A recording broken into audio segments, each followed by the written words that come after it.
तो last episode के and पे हमने देखा था कि हमारा जियोन जो होता है वो अपनी कोर नहीं बना पा रहा था और एनर्जी डिसिपेट हो जाती है। इसी वजह से वो गोचान को बुलाता है और उसे कहता है क्या तुम मेरी कुछ मदद कर सकते हो, मैं एनर्जी कोर क्यों नहीं बना पा रहा। तो इसी के साथ ही गोचान उसे कहता है कि जरा मुझे देखने दो, क्योंकि वो अंदर से सोच रहा होता है कि ये ऐसे कैसे हो सकता है कि इसने मार्शल आर्ट्स के बारे में कुछ भी नहीं सीखा और एक ही रात में यहाँ पर इसने अपनी एनर्जी को सर्कुलेट करना शुरू कर दिया है। पहले वो सोच रहा होता है कि मैं यहाँ पर चिल्लाकर इसे कहता हूँ कि क्या बकवास हो रही है, तुम्हें क्या लगता है कि तुम यहाँ पर एक ही रात में मार्शल आर्टिस्ट बन सकते हो और कोर बना सकते हो। साथ ही वो कहता है अगर मैं ऐसी बात कहूंगा तो ये तो मुझे बहुत ही बुरी तरह से पीटेगा। और इसी के साथ ही उसे कहता है कि यंग मास्टर मैं यहाँ पर चेक करता हूँ। तो वो कहता है क्या तुम इसे चेक कर सकते हो। तो वो कहता है हाँ मैं इसे चेक कर सकता हूँ, प्लीज मेरे साथ हैं। मैं यहाँ पर अपनी की एनर्जी को आपकी बॉडी के अंदर डालूंगा और चेक करूंगा कि आपकी बॉडी के अंदर कहीं पर की कोई ब्लॉकेज तो नहीं है जिसकी वजह से आप यहाँ पर अपनी एनर्जी को सर्कुलेट नहीं कर पा रहे और आपकी कोर नहीं बन पा रही। तो वो कहता है क्या ऐसा हो सकता है। और इसी के साथ ही वो उसे अपने साथ लेकर साइड के ऊपर नीचे बैठ जाता है और उसके पीछे बैठकर अपने दोनों हाथ जो होता है उसकी कमर के ऊपर रखता है और उसे कहता है अब बस चुपचाप यहाँ पर अपनी एनर्जी को यहाँ पर अपनी बॉडी के अंदर सर्कुलेट करना स्टार्ट करो, मैं देखता हूँ कि शायद इसके अंदर कोई ब्लॉकेज हो।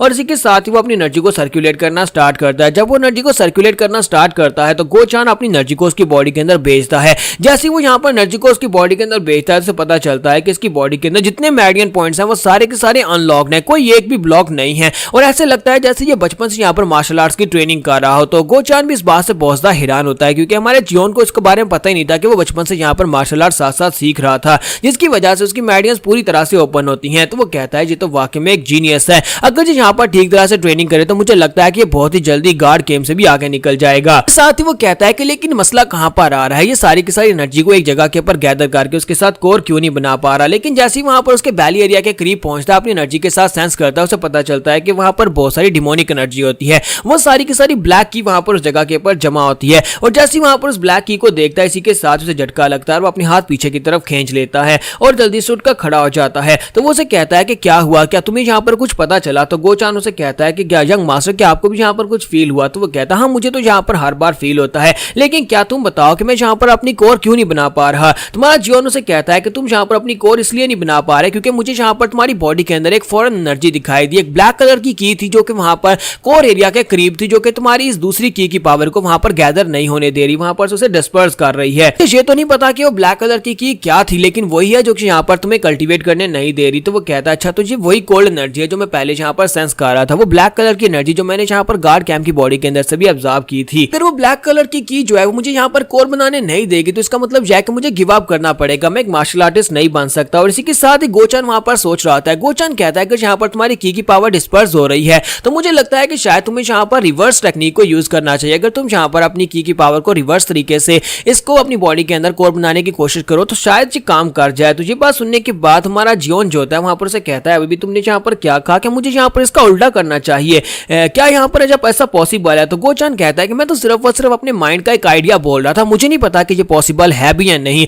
कोई यहाँ पर की सर्कुलेशन को रिवर्स कैसे कर सकता है। जबकि जियोन उसे कहता है कि मुझे जरा सोचने दो, मुझे लगता है कि ऐसा हो सकता है। और इसी के साथ ही वो कहता है कि तुमने बिल्कुल ठीक कहा, मुझे लगता है कि मुझे अपनी की को रिवर्स तरीके से सर्कुलेट करना चाहिए। जब यहाँ पर नॉर्मल लोग जो है वो इसे डायरेक्ट तरीके से सर्कुलेट करने हैं, मैं इसे यहाँ पर रिवर्स तरीके से सर्कुलेट करूंगा। और इसी के साथ ही वहीं पर बैठ जाता है। जबकि गोचान उसे कहता है कि ये तुम क्या कर रहे हो। तो वो कहता है जैसा तुमने कहा मैं बिल्कुल वैसा ही कर रहा हूँ। इसके साथ ही गोचान उसे चिल्लाकर बताने लगता है कि अगर तुम यहाँ पर रिवर्स सर्कुलेशन करते हो तो फिर यहाँ पर तुम्हारी की ब्लॉकेज हो जाएगी, तुम्हारी मेरिडियंस ब्लॉक हो जाएंगी। लेकिन जैसे वो पूरी बात बताने लगता है इसी के साथ ही वहां पर टू स्पिरिट अपनी एनर्जी के साथ उसका मुंह बाइंड करती है और उसे खींचकर पीछे ले आती है और कहती है कि अपनी बकवास बंद करो, तुम उसे ये बात नहीं बता सकते। जबकि इसी के साथ ही हमारा जीवन वहां पर कल्टीवेशन स्टेट के अंदर चला जाता है। तो ब्लू स्पिरिट उसे कहती है खामोश हो जाओ, तुम यहाँ पर इसको ये बात नहीं बताओगे, क्योंकि असल में वो यहाँ पर अपनी एक दाव पार होती है। उसे लगता है कि अगर वो यहाँ पर रिवर्स कल्टीवेशन के दौरान अपनी मेरिडियंस को ब्लॉक कर लेता है तो उसकी बॉडी के अंदर जो ब्लैक डेथ की एनर्जी है वो एक्सप्लोड हो जाएगी और ये लड़का यहीं पर मर जाएगा। और अगर ये लड़का कल्टीवेशन करते वक्त खुद मरता है तो इसका मतलब यह है कि उन दोनों के दरमियान में फेमिलियर बॉन्ड टूट जाएगा और ब्लू स्पिरिट जो है वो आजाद हो जाएगी। स्पिरिट कहती है जब एक फेमिलियर स्पिरिट जो होती है वो किसी इंसान के साथ बॉन्डिंग करती है तो जब इंसान जो है वो किसी दूसरे के हाथ से मरता है तब यहाँ पर उसकी स्पिरिट भी उसके साथ मर जाती है। लेकिन अगर वो इंसान कल्टीवेट करते हुए खुद अपनी वजह से मर जाता है तो फेमिलियर स्पिरिट जो होती है वो आजाद हो जाती है, दोनों के दरमियान का लिंक टूट जाता है। अब बस इस लड़के को यहाँ पर कल्टीवेट करने दो। इस बेवकूफ लड़के को क्या लगता है कि यहाँ पर कल्टीवेशन की एनर्जी को रिवर्स में भी यहाँ पर अपनी बॉडी में सर्कुलेट कर सकता है, ये बहुत ही जल्दी यहाँ पर मरने वाला है। जियोन जब वहाँ पर कल्टीवेट करने के लिए बैठ जाता है सेम टाइम के ऊपर हमें यहाँ पर लेडी सीओ के पैलेस का सीन दिखाते हैं कि लेडी सीओ के पैलेस में वहाँ पर एक शामन आता है और एक शामन जियोन जो होता है यहाँ पर हमारे थर्ड यंग मास्टर को मारने के लिए आया होता है। तो वो वहां पर आने के बाद से कहती है मेरा नाम न्यू मून है और मैं यहाँ पर शामन की तरफ, शामन यानी फिनिक्स पवेलियन की तरफ से आई और मैं एक शामन हूँ जहाँ पर उस ड्यूटी को पूरा करने के लिए आया जिसे मार्शिन पूरा नहीं कर पाया था। तो लेडी सियोक वहां पर सोच रही होती है कि ये क्या, इन लोगों ने यहाँ पर एक लड़की को भेज दिया जो कि यहाँ पर म्योशिन से भी काफी ज्यादा यंग लग रही है। उनका एक फेमस जवान यहाँ पर मर गया, लेकिन इसके बावजूद उन लोगों ने यहाँ पर इस बात को सीरियसली नहीं लिया। लेकिन इसी के साथ ही न्यू मून उसे कहती है कि आपको यहाँ पर परेशान होने की जरूरत नहीं है, हमारा डिसाइपल यहाँ पर आपके पैलेस में रिचुअल परफॉर्म करते हुए मारा गया और जिस बंदे ने इसे मारा है हम लोग उसका बदला जरूर लेकर रहेंगे। तो ये बात सुनने के बाद लेडी सियोक कहती है कि इसने यहाँ पर म्योशिन का डिसाइपल कहा, इसका मतलब यह है कि इस लड़की का लेवल जो है वो म्योशिन से ज्यादा हायर है, ये उसकी मास्टर हो सकती है। तो इसी के साथ ही वो उसे बताती है कि आपको बिल्कुल परेशान होने की जरूरत नहीं है। मैं यहाँ पर आपको एक बात तो क्लियर बता ही दूं कि आपका जो थर्ड सन है वो आज यहाँ पर मरने वाला है, क्योंकि उसके मरे बिना मैं यहाँ पर से जाऊंगी नहीं। तुझे बात सुनने के बाद लेडी सियोक उसे कहती है हम लोग भी तो यही चाहते हैं कि उसे मार डालो, हम लोग ये नहीं चाहते हैं कि उसे यहाँ पर एक्सरसाइज करो, हम चाहते हैं बस उसे मार डालो। तो न्यू मून कहती है कि अब जबकि यहाँ पर आपने फैसला कर लिया है तो फिर क्या हम लोग यहाँ पर स्टार्ट कर सकते हैं। और इसी के साथ ही वहां पर एन्चेंटमेंट स्टार्ट करती है। जैसे वो एन्चेंटमेंट स्टार्ट करती है इसी के साथ ही मार्शिन जो होती है उसकी बॉडी भी वहां पर साथ लेकर आई होती है। तो मार्शिन वहां पर उसके सामने पड़ा होता है, वो अपने पास एक डैगर निकालती है और कहती है कि जैसे जैसे मैं इस डैगर को इसकी बॉडी के अंदर डालूंगी वैसे वैसे वहां पर रिचुअल परफॉर्म होता जाएगा, क्योंकि यहाँ पर इसको जिस बंदे ने मारा है जाकर उसी को पकड़ने वाला है। इसकी बॉडी के अंदर से जो डेविल स्पिरिट निकलेगी वो डेविल स्पिरिट उसी को जाकर पकड़ेगी जिसने यहाँ पर इसको मारा है। और इसी के साथ ही वो अपना नाइफ जो होता है उसकी बॉडी के अंदर दंसा देती है। जब वो मार्शिन की बॉडी के अंदर अपना नाइफ दंसाती है तो वहां पर से एनर्जी निकलती है और एनर्जी निकलने के साथ ही वहां पर डेविलिश हैंड निकलना शुरू हो जाते हैं। तो वो डेविलिश हैंड जो होते हैं वहां पर से सीधे थर्ड यंग मास्टर के पवेलियन की तरफ जाना स्टार्ट करते हैं। वो बड़ी तेजी के साथ थर्ड यंग मास्टर की तरफ जा रहे होते हैं। तो वो कहती है लगता है कि टारगेट उस बिल्डिंग में है, तो ये तो थर्ड यंग मास्टर का ही रूम होता है। तो वो बड़ी तेजी के साथ उस तरफ जाते हैं, जबकि यहीं पर ब्लू स्पिरिट को अंदाजा हो जाता है कि कोई चीज अंदर आ रही है और वो डेविलिश हैंड जो होते हैं ब्लू स्पिरिट के पास से गुजर जाते हैं और आगे जाने के बाद सीधा जाकर हमारे जियोंग की तरफ से होकर सीधे आगे जाकर मॉन्क के पास चले जाते हैं, क्योंकि मॉन्क ने वहां पर उसको मारा था म्योशिन को। तो इसी वजह से वो मॉन्क को जाकर पकड़ लेते हैं। डिमोनिक हैंड जो होते हैं मॉन्क को पकड़ने के बाद वहीं पर ग्राउंड के ऊपर भटका देते हैं और साथ उसके ऊपर अटैक कर रहे होते हैं। तो वो कहते हैं कि ये क्या लगता है कोई यहाँ पर रिवर्स मर्डर टेक्निक को यूज कर रहा है, यानी कि उस बॉडी को जिसको यहाँ पर मर्डर किया गया हो उसके ऊपर कोई रिचुअल परफॉर्म करके यहाँ पर उसी के कातिल को मारने की कोशिश कर रहा है। उसी तरफ लेडी सियोक बहुत ज्यादा खुश हो रही होती है और उन्हें लगता है कि जैसे जैसे यहाँ पर ये अपने डैगर को मार्शिन की बॉडी के अंदर दंसा रही है वैसे वैसे वहां पर दूसरी तरफ थर्ड यंग मास्टर मर रहा होगा। लेडी सियोक बहुत ज्यादा खुश हो रही होती है और कहती है कि बस यहाँ पर इस ब्लेड को और ज्यादा इसकी बॉडी के अंदर दंसाती जाओ, जितना ज्यादा तुम ब्लेड को मारोगे उतनी ज्यादा मुझे मजा आएगा। यहाँ पर शामन न्यू मून जो होती है वो भी बार बार अपना ब्लेड जो होती है वहां पर उस बॉडी के अंदर मार दी होती है, लेकिन उसे नहीं पता होता कि दूसरी तरफ थर्ड यंग मास्टर को नुकसान नहीं पहुंच रहा, बल्कि वहां पर उसका जो मॉन्क है इवल मॉन्क डीमन मॉन्क उसके ऊपर अटैक हो रहा है। वो बार बार अटैक किए जा रही होती है, डीमन मॉन्क के ऊपर बार बार अटैक हो रहा होता है और इसी के साथ कुछ हाथ जो होते हैं वो वहां पर थर्ड यंग मास्टर की तरफ भी आगे बढ़ते हैं। जैसे वो थर्ड यंग मास्टर की तरफ आगे बढ़ते हैं इसी के साथ ब्लू स्पिरिट गुस्सा हो जाती है और कहती है कि तुम्हें क्या लगता है कि तुम लोग यहाँ पर इस लड़के को मार सकते हो, क्योंकि अगर ये लड़का यहाँ पर मरेगा तो फिर मैं भी यहाँ पर साथ में मरूंगी। और इसी के साथ ही वो वहीं पर खड़ी खड़ी अपनी ऐसे हाथ को घुमाती है और उसके अंदर से ब्लड निकलता है और ब्लड के साथ उसके सारे के सारे डिमोनिक हैंड जो वहां पर आए होते हैं वो सारे डिस्ट्रॉय हो जाते हैं। यहाँ पर हम लोग अपनी एपिसोड 21 का एंड करेंगे और नेक्स्ट एपिसोड में देखेंगे क्या न्यू मून यहाँ पर बस इतना ही कर सकती थी या फिर न्यू मून उससे ज्यादा पावरफुल है और जहाँ पर कुछ और भी कर सकती है, जो हम लोग नेक्स्ट एपिसोड में देख पाएंगे। तो गाइस कैसे हैं आप सब लोग ट्रू डीमन के एपिसोड 22 के साथ हाजिर हो। तो लास्ट एपिसोड के एंड पे हमने देखा था कि जहां पर हमारी जो ब्लू स्पिरिट होती है वो अपनी पावर्स को रिलीज करते हुए उन सभी डिमोनिक हैंड्स को वहां पर से डिस्ट्रॉय कर देती है, क्योंकि वो डिमोनिक हैंड्स जो होते हैं वो जियोन को मारने की कोशिश करते हैं और अगर जियोन यहाँ पर मरेगा तो इसी के साथ ही ब्लू स्पिरिट भी मरेगी, क्योंकि वो उसकी फैमिलियर स्पिरिट है और इसी वजह से वहां पर वो सभी डिमोनिक हैंड्स को डिस्ट्रॉय कर देती है। जैसे वहां पर वो रिवर्स टेक्निक जो होती है डिस्ट्रॉय होती है, इसी के साथ दिखाता है कि न्यू मून को भी झटका लगता है और न्यू मून और उसके साथ साथ वहां पर मार्शिन दोनों उड़ते हुए पीछे दीवार के साथ जाकर टकराते हैं। लेडी सियोक और उसके गार्ड जो होते हैं वो लोग भी इस बात से काफी ज्यादा हैरान हो जाते हैं कि अचानक से यहाँ पर क्या हुआ है। तो इसी के साथ न्यू मून जो होती है वो उठकर खड़ी होती है और उसके मुंह से वहां पर ब्लड निकल रहा होता है। वो कहती है ऐसा कैसे हो सकता है, ये इम्पॉसिबल है, ऐसा बिल्कुल ही पॉसिबल नहीं है। यहाँ पर मैंने रिवर्स ब्लड टेक्निक को यूज किया था, रिवर्स मर्डर टेक्निक को यूज किया था, जिसकी वजह से मैं यहाँ पर उस स्पिरिट को मारना चाहती थी जिस स्पिरिट ने यहाँ पर मार्शिन को मारा था। वो स्पिरिट येलो लेवल की स्पिरिट नहीं है बल्कि वो ग्रीन लेवल की स्पिरिट है। इसी वजह से वो इतनी पावरफुल है कि उसने यहाँ पर रिवर्स मर्डर टेक्निक को भी यहाँ पर डिस्पेल कर दिया और साथ ही जिसकी वजह से मैं यहाँ पर जख्मी हो गई हूँ। और इसी के साथ ही वो से कहती है कि मैडम मुझे लगता है कि अब यहाँ पर मुझे और ज्यादा पैसों की जरूरत पड़ने वाली है, क्योंकि आपने जो पेमेंट दी थी वो काफी नहीं है, हमें यहाँ पर और पेमेंट चाहिए होगी। तो ये बात सुनने के बाद लेडी सियोक उसे कहती है कि तुम ऐसा कैसे कह सकते हो कि हम लोग पहले यहाँ पर तुम्हें पेमेंट दे चुके हैं, हमने तुम्हें 400 सिक्के दिए थे और अब यहाँ पर तुम हमसे और ज्यादा पेमेंट मांग रही हो। क्या तुम्हें लगता है कि यहाँ पर हम लोग तुम्हें और पेमेंट देंगे? तो न्यू मून उसे कहती है कि मुझे लगता है कि अगर आप यहाँ पर अपना काम करवाना चाहते हो तो आपको कम से कम पूरे 1000 और सिल्वर कॉइन्स देने पड़ेंगे। अगर आप यहाँ पर 1000 और सिल्वर कॉइन्स नहीं देंगे तो फिर मैं इस काम को पूरा नहीं करूंगी, क्योंकि इस काम को पूरा करने में पहले से ज्यादा मेहनत लगने वाली है। आप यहाँ पर जिस बंदे की बात कर रही हैं उसके पास एक बहुत ही खतरनाक सिविल स्पिरिट है जिसे उसने पोजेस किया हुआ है। इसी वजह से उसे मारने के लिए मुझे यहाँ पर काफी ज्यादा दिक्कत होने वाली है। तो उसकी गार्ड उसे कहती है कि नहीं, हम लोग यहाँ पर तुम्हें पहले भी पैसे नहीं देने वाले। 1000 सिल्वर कॉइन के बदले में तो यहाँ पर सालों का राशन आ जाता है और तुम यहाँ पर 1000 सिल्वर कॉइन और मांग रही हो। तो न्यू मून उसे कहती है कि मैं यहाँ पर ये तो बिल्कुल भी एक्सपेक्ट करके नहीं आई थी, मुझे तो लगा था कि यहाँ पर येलो स्पिरिट होगी और हम लोग येलो स्पिरिट को रिवर्स मर्डर टेक्निक से मार डालेंगे, लेकिन यहाँ पर वो येलो स्पिरिट नहीं है बल्कि ग्रीन स्पिरिट है जो कि काफी ज्यादा पावरफुल है। मुझे यहाँ पर अपनी जान को दांव पर लगाना पड़ेगा। तो लेडी सियोक उसे कहती है तुम्हारे कहने का मतलब यह है कि थर्ड यंग मास्टर हमारे लिए खतरा है? तो वो कहती है हाँ, वो आपके लिए बहुत ज्यादा खतरा है। यहाँ पर बहुत सारी हाई रैंक की स्पिरिट्स नहीं होती और हाई रैंक की स्पिरिट्स जो होती है जैसे ग्रीन स्पिरिट है, ग्रीन स्पिरिट्स के लिए यहाँ पर कम से कम 10 शामन्स की जरूरत पड़ती है, तब जाकर हम लोग एक ग्रीन स्पिरिट को यहाँ पर हैंडल कर सकते हैं। लेकिन क्योंकि मैं यहाँ पर एक हाई लेवल की शामन और मेरे पास बहुत ही अच्छे स्किल्स हैं और ऊपर से आपकी किस्मत है कि मैं यहाँ पर स्पेशल इस तरह की स्पिरिट से निपटने के लिए यहाँ पर आई हूँ। तो लेडी सियोक उसे कहती है तो फिर ठीक है, मैं यहाँ पर तुम्हें एक्स्ट्रा 1000 देने को तैयार हूँ, लेकिन आज हमारा काम हो जाना चाहिए। मैं चाहती हूँ कि तुम इस बात को मेक श्योर करो कि तुम यहाँ पर इस लड़के को मार डालोगी। आज यहाँ पर शाम होने तक तुम्हें थर्ड यंग मास्टर को मारना होगा। तो वो कहती है हाँ क्यों नहीं, आपका काम हो जाएगा। और इसी के साथ ही वो कहती है कि क्या आपको पता है कि यहाँ पर शामन्स के रैंक होते हैं? और इसी के साथ ही वो कहती है कि मैं यहाँ पर आपको बताती हूँ कि शामन्स के रैंक के हिसाब से स्पिरिट्स के भी रैंक होते हैं। ऐसे यहाँ पर हमारे शामन्स जो होते हैं उनमें बहुत सारे ऐसे रैंक होते हैं जिसमें सन, मून, टैलेंट, डार्कनेस और पोर्टर होते हैं।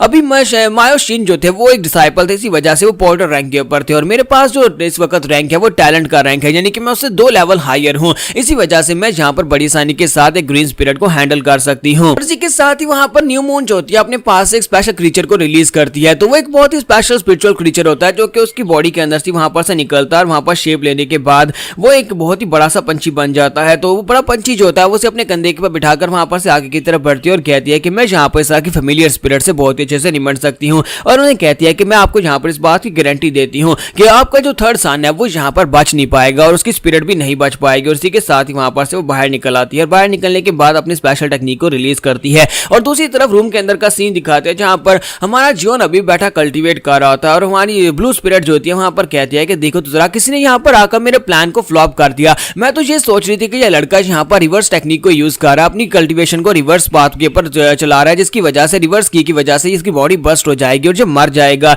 लेकिन उस कमीने जो भी शामन था उसने यहाँ पर अपनी टेक्निक की वजह से मुझे यहाँ पर डिस्टर्ब कर दिया। फिर साथ ही वो जियोन की तरफ देखता है तो उसे दिखाई देता है कि वहाँ पर उसकी बॉडी के अंदर से ब्लैक कलर की की निकल रही होती है जो कि डेथ की होती है। तो वो कहती है ऐसा कैसे हो सकता है? नॉर्मल इंसान जो होते हैं वो यहाँ पर सिर्फ की एनर्जी को एब्जॉर्ब करते हैं जो कि लाइफ की एनर्जी होती है, तभी वो एक मार्शल आर्टिस्ट कहलाते हैं। लेकिन इस लड़के की बॉडी के अंदर डेथ की है, ये डेथ की यानी किसी को मारने के बाद उसकी एनर्जी को भी एब्जॉर्ब कर सकता है। इसी वजह से इसकी की जो है पहले से ज्यादा पावरफुल है और ये काफी ज्यादा अजीब लगता है। मुझे तो ये बिल्कुल एक मॉन्स्टर की तरह लगता है, ये बिल्कुल भी नॉर्मल नहीं है। इसने अटैचमेंट टेक्निक को सिर्फ एक ही बार पढ़कर उसको मास्टर कर लिया और साथ ही यहाँ पर इस टेक्निक को मास्टर करने के बाद अब जो यहाँ पर अपनी बॉडी के अंदर कोर बनाने की कोशिश कर रहा है, जिसको बनाने में यहाँ पर लोगों को सालों लग जाते हैं। तो ब्लू स्पिरिट कहती है कि मैं यहाँ पर इस बात को मानना तो नहीं चाहती, लेकिन मुझे कहना पड़ेगा ये लड़का वाकई में टैलेंटेड है। और थोड़ी देर के बाद जियोन जो होता है वो अपने हाथों की तरफ देख रहा था कि उसके हाथों के अंदर से डेथ की निकल रही होती है, ब्लैक कलर की का ऑरा निकल रहा होता है और वो कहता है कि ये यहाँ पर बिल्कुल भी डेसिपेट नहीं हो रही, ये काफी ज्यादा इंटरेस्टिंग है। और वो कहता है कि मुझे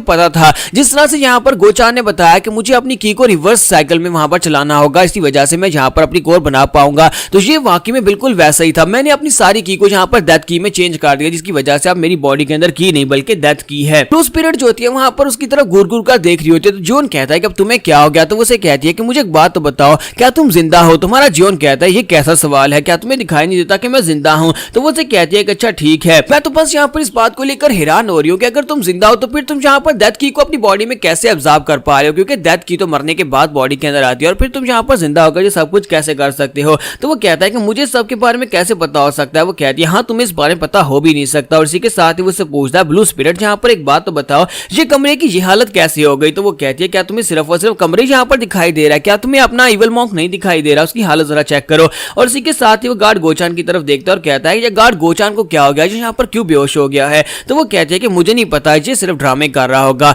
हालांकि उसी ने यहाँ पर उसके ऊपर प्रेशर डालकर उस बेचारे को बेहोश किया था। इसी के साथ ही दिखाते हैं कि इवल मॉन्क जो होता है वो होश में आ जाता है। होश में आने के बाद वो जाकर हमारे जियोन को सारी की सारी बात बता देता है कि जहाँ पर उसने क्या किया और ब्लू स्पिरिट ने क्या किया। जबकि ब्लू स्पिरिट चिल्लाकर उसे कहती है कि हम दोनों स्पिरिट्स हैं, तुम्हें मेरा साथ देना चाहिए, ना कि जहाँ पर इसका। और साथ ही वो उसे पीटना शुरू कर देती है और कहती है अगली बार मैं जहाँ पर तुम्हें और बहुत ही बुरी तरह से पीटने वाली हूँ। और इसी के साथ ही हमारा जियोन उसे कहता है कि तुम्हारा शुक्रिया कि तुमने यहाँ पर मेरी जान बचाई जब मैं कल्टीवेट कर रहा था। तो वो उसे कहते हैं कि नहीं, यहाँ पर कोई रिवर्स मर्डर टेक्निक को यूज कर रहा था। मुझे लगता है कोई शामन जहाँ पर जो काफी ज्यादा पावरफुल है, जो यहाँ पर रिवर्स मर्डर टेक्निक को यूज करना जानता है। वो यहाँ पर इवल मॉन्क को मारना चाहता था, लेकिन साथ ही तुम्हें मारना चाहता था। और अगर तुम यहाँ पर मरते तो मैं भी साथ में मर जाती। और इसी के साथ ही पूरा रूम हिलना शुरू हो जाता है और उन्हें साइड से बाहर से बहुत ही जबरदस्त कीड़ों की आवाज आना शुरू हो जाती है। तो वो लोग कहते हैं कि अब यहाँ पर क्या हो रहा है? तुम्हारा जियोन कहता है कि ब्लू स्पिरिट क्या तुम्हें इस बारे में पता है? तो वो कहती है हाँ मुझे इसके बारे में पता है और ये सीन देखने में काफी ज्यादा इंटरेस्टिंग है। और इसी के साथ दिखाते हैं कि वहां पर रूम के अंदर कीड़े आना शुरू हो जाते हैं। वहां पर बहुत सारे कीड़े होते हैं, थोड़े नहीं काफी ज्यादा होते हैं।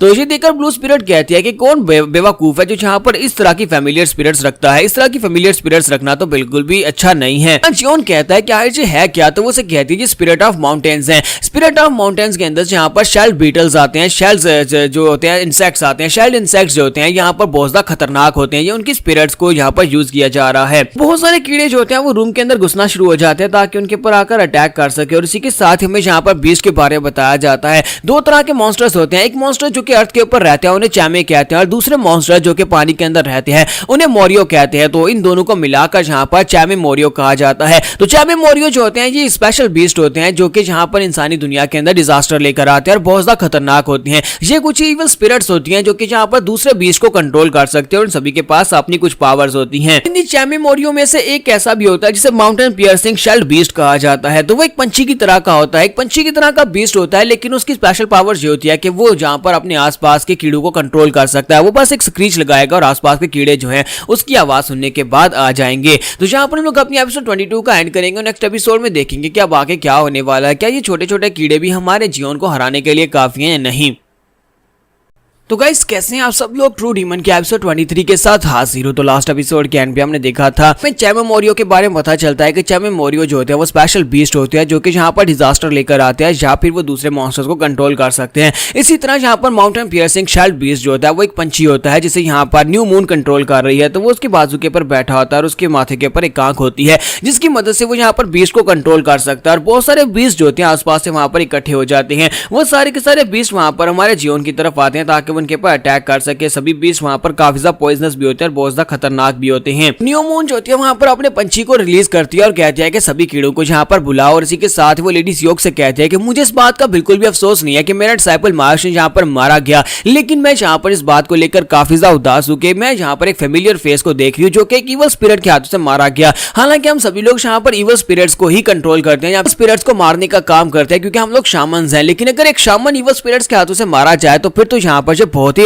डिसऑनर की बात है। इसी वजह से मैं यहाँ पर ऑनर की फाइट करूंगी। और वो सभी कीड़ों को लेकर आगे की तरफ बढ़ना स्टार्ट करती है और कहती है कि मॉक फैमिली के थर्ड सन तुम्हें तो यहाँ पर मरना ही होगा, तुम तो बिल्कुल भी नहीं बच सकते। और इसी के साथ अंदर का सीन दिखाते हैं कि हमारा जियोन कहता है कि अब हम लोग यहाँ पर क्या करेंगे, यहाँ पर तो बहुत सारे कीड़े हैं। और इसी के साथ ही हमारा जियोन जो होता है वहां पर बेड के ऊपर चढ़ जाता है। जबकि इसी के साथ ही थोड़ी देर के बाद गोचान को भी होश आ जाती है क्योंकि गोचान वहां पर हल्का हल्का हिल रहा होता है। तो हमारा जियोन उसके मुंह पर थप्पड़ मारता है और उसे कहता है कि गोचान जल्दी से उठ जाओ। तो वो उठकर बैठ जाता है और अपने सामने देखता है तो वहां पर इतने कीड़े उसके ऊपर भी चढ़े होते हैं। वो कहता है कि ये क्या, यहाँ पर इतने कीड़े कहां पर से आके? यंग मास्टर जी आपने क्या किया? ये कौन सी टेक्निक है? इतने कीड़े यहाँ पर क्या कर रहे हैं? और साथ ही वो अपने हाथ की तरफ देखता है कि कीड़ों ने उसके हाथ के ऊपर काट लिया होता है। तो वो कहता है कि मेरा तो हाथ यहाँ पर सूज रहा है, ये कीड़े बहुत ज्यादा खतरनाक हैं, इनने मुझे काट लिया। तुम्हारा जियोन उसे कहता है तो फिर इन सभी को यहाँ पर से निकालो, अपनी इन एनर्जी के साथ अपने आप को प्रोटेक्ट करो। जियोन कहता है कि कीड़े काफी ज्यादा छोटे हैं लेकिन इनकी तादाद बहुत ज्यादा है। अगर ये सभी लोग एक साथ हमारे पर दावा बोल दे तो मुझे लगता है कि कुछ ही सेकंड्स में हम सभी की पूरी की पूरी बॉडी को खा जाएंगे।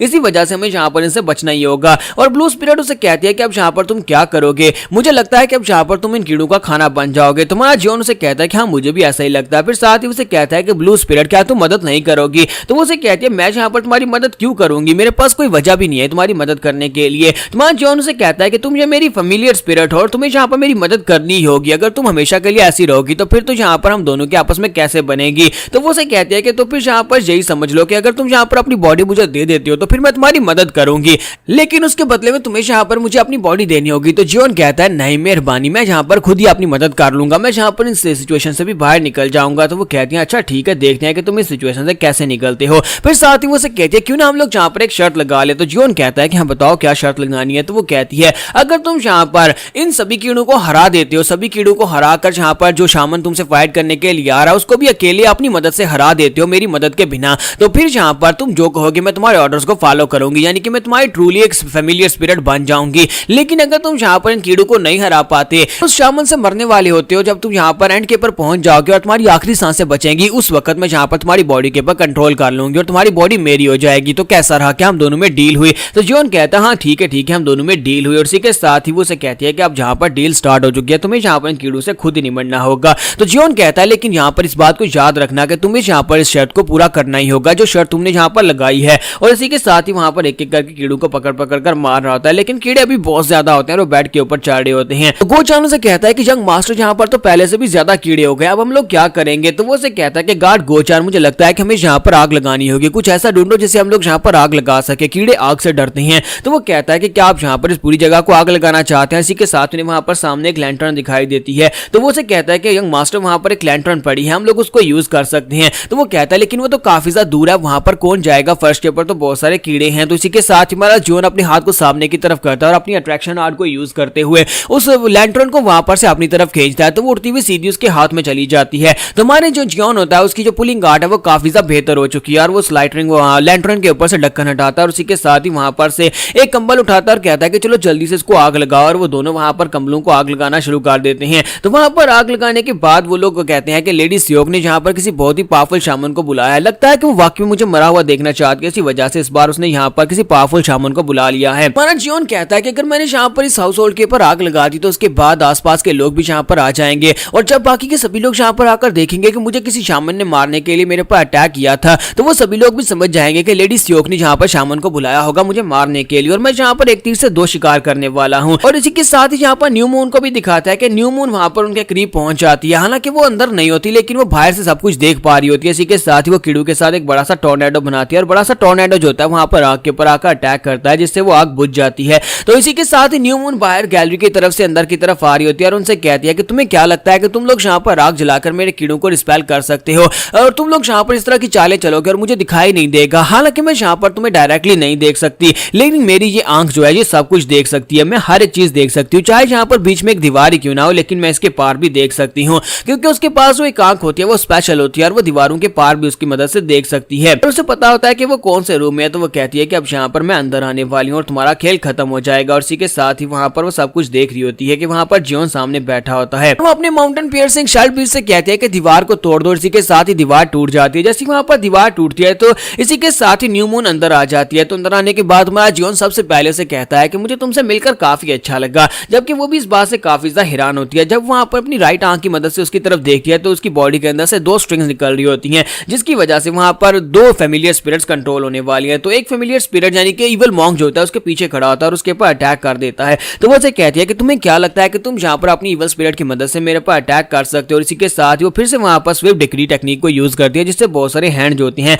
उसके ऊपर आकर गिरते हैं और इसी के साथ ही इविल मॉन्क वहीं पर ग्राउंड के ऊपर गिर जाता है। उसके वहां पर गिरने के बाद न्यू मून अपना पांव उठाती है और उसके सर के ऊपर रखकर उसे दबाना स्टार्ट करती है और कहती है कि अब यहाँ पर मैं सब कुछ देख सकती हूँ, मुझे पता है कि तुम लोग क्या करने वाले हो और तुम लोग यहाँ पर क्या कर सकते हो। और इसी के साथ ही दिखाता है गोचान अपने पास से अपना नाइफ निकालता है और नाइफ लेकर उसके ऊपर अटैक करने के लिए आगे बढ़ता है। लेकिन इसी के साथ ही न्यू मून अपने पास एक चार्म निकालती है और उस चार्म की मदद से वहां पर स्पेशल टेक्निक को यूज करते हुए उसके ऊपर लाइटनिंग से अटैक करती है। तो जब लाइटनिंग से अटैक होता है तो इसी के साथ ही वो बेहोश हो जाता है और उसके बेहोश होने के बाद उसके हाथ से उसका नाइफ गिर जाता है और नाइफ गिरते हुए हमारा सीधे जियोन के पास आ जाता है। जियोन उस नाइफ को पकड़ता है और उसके ऊपर अटैक करने के लिए आगे बढ़ता है। जैसे हमारा जियोन उसके ऊपर अटैक करने के लिए आगे बढ़ आता है वो अपने कीड़ों को वहां पर ऑर्डर देती है और कीड़े जो होते हैं वो जियोन की तरफ आगे बढ़ते हैं और जियोन के ऊपर जाकर धावा बोल देते हैं। सारे कीड़े एक साथ जियोन के ऊपर जाकर गिरते हैं। तुम्हारा जियोन भी वहां पर पीछे वाली दीवार के साथ जाकर पटकता है क्योंकि वो सभी कीड़े जो होते हैं उसके ऊपर चढ़ जाते हैं। तो वो उसे कहते हैं कि मॉक फैमिली के थर्ड यंग मास्टर, तुम्हारी किस्मत का फैसला हो चुका है, तुम्हें यहाँ पर मरना होगा क्योंकि तुमने यहाँ पर लेवल को क्रॉस किया है, तुम्हें यहाँ पर स्पिरिट्स के साथ बिल्कुल भी नहीं होना चाहिए। तो वो जो कीड़े होते हैं वो हमारे जियोन को पूरी तरह से वहां पर उसकी बॉडी को कवर कर लेते हैं और उसे लगता है कि वो सभी कीड़े जो है वो जियोन को मार डालेंगे और उसकी फेमिलियर स्पिरिट यानी कि इवल मॉन्क जो होता है वहां पर ग्राउंड के ऊपर गिरा पड़ा होता है। दूसरी तरफ गोचान को दिखाते हैं कि वो भी थंडर की वजह से बेहोश हो चुका होता है।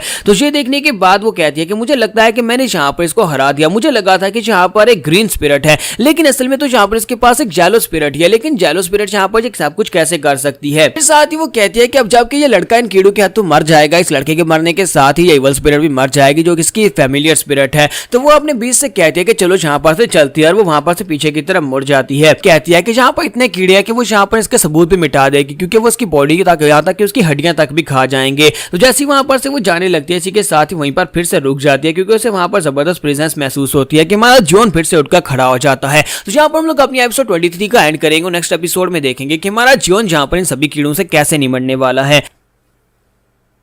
तो गाइस कैसे हैं आप सब लोग, ट्रू डीमन के एपिसोड 24 के साथ हाजिर हो। तो लास्ट एपिसोड के एंड पे हमने देखा था कि हमारा जियोन फिर से उठकर खड़ा हो जाता है, हालांकि कीड़े उसकी पूरी बॉडी के इर्द गिर्द होते हैं और न्यू मून भी वहीं पर रुक जाती है और कहती है कि ये सब कुछ कैसे हुआ और पीछे घूमकर देखती है। तुम्हारा जियोन जो होता है वहां पर उन कीड़ों को मार रहा होता है और साथ ही वहां पर अपनी बॉडी को खुद ही जख्मी कर रहा होता है। जब वो अपनी बॉडी को जख्मी कर रहा होता है तो उसका ब्लड वहां पर निकल रहा होता है और इसी के साथ ही वो उसका ब्लड जो होता है कीड़ों के ऊपर गिर रहा होता है, जिसकी वजह से कीड़े जो होते हैं पॉइजनाइड हो जाते हैं और कीड़े मर जाते हैं क्योंकि आपको पता है कि जियोन की बॉडी के अंदर पॉइजन है। और इस बात से न्यू मून भी काफी ज्यादा हैरान होती है। तुम्हारा जियोन जो होता है फिर से अपने नाइफ को उठाता है, अपने हाथ के ऊपर दंसा देता है। वो अपने हाथ में नाइफ से अपने हाथ को जख्मी करने के बाद अपने हाथ को वहां पर हिलाता है, जिसकी वजह से ब्लड जो होता है कीड़ों के ऊपर छिड़कना स्टार्ट करता है। वो ब्लड जैसे वहां पर कीड़ों के ऊपर गिरता है तो वो कीड़े वहां पर मरना शुरू हो जाते हैं और कीड़े उसके करीब भी नहीं आते। न्यू मून इस बात से और भी ज्यादा हैरान हो जाती है और कहती है कि ये किस किस्म का मॉन्स्टर है जो यहाँ पर अपने ब्लड को अपने ऊपर पोर कर रहा है। तुम्हारा जियोन अपना हाथ अपने ऊपर उठाकर करता है, जिसकी वजह से उसका ब्लड उसकी पूरी बॉडी के ऊपर गिर जाता है, उसकी पूरी बॉडी वहां पर ब्लड में कवर हो जाती है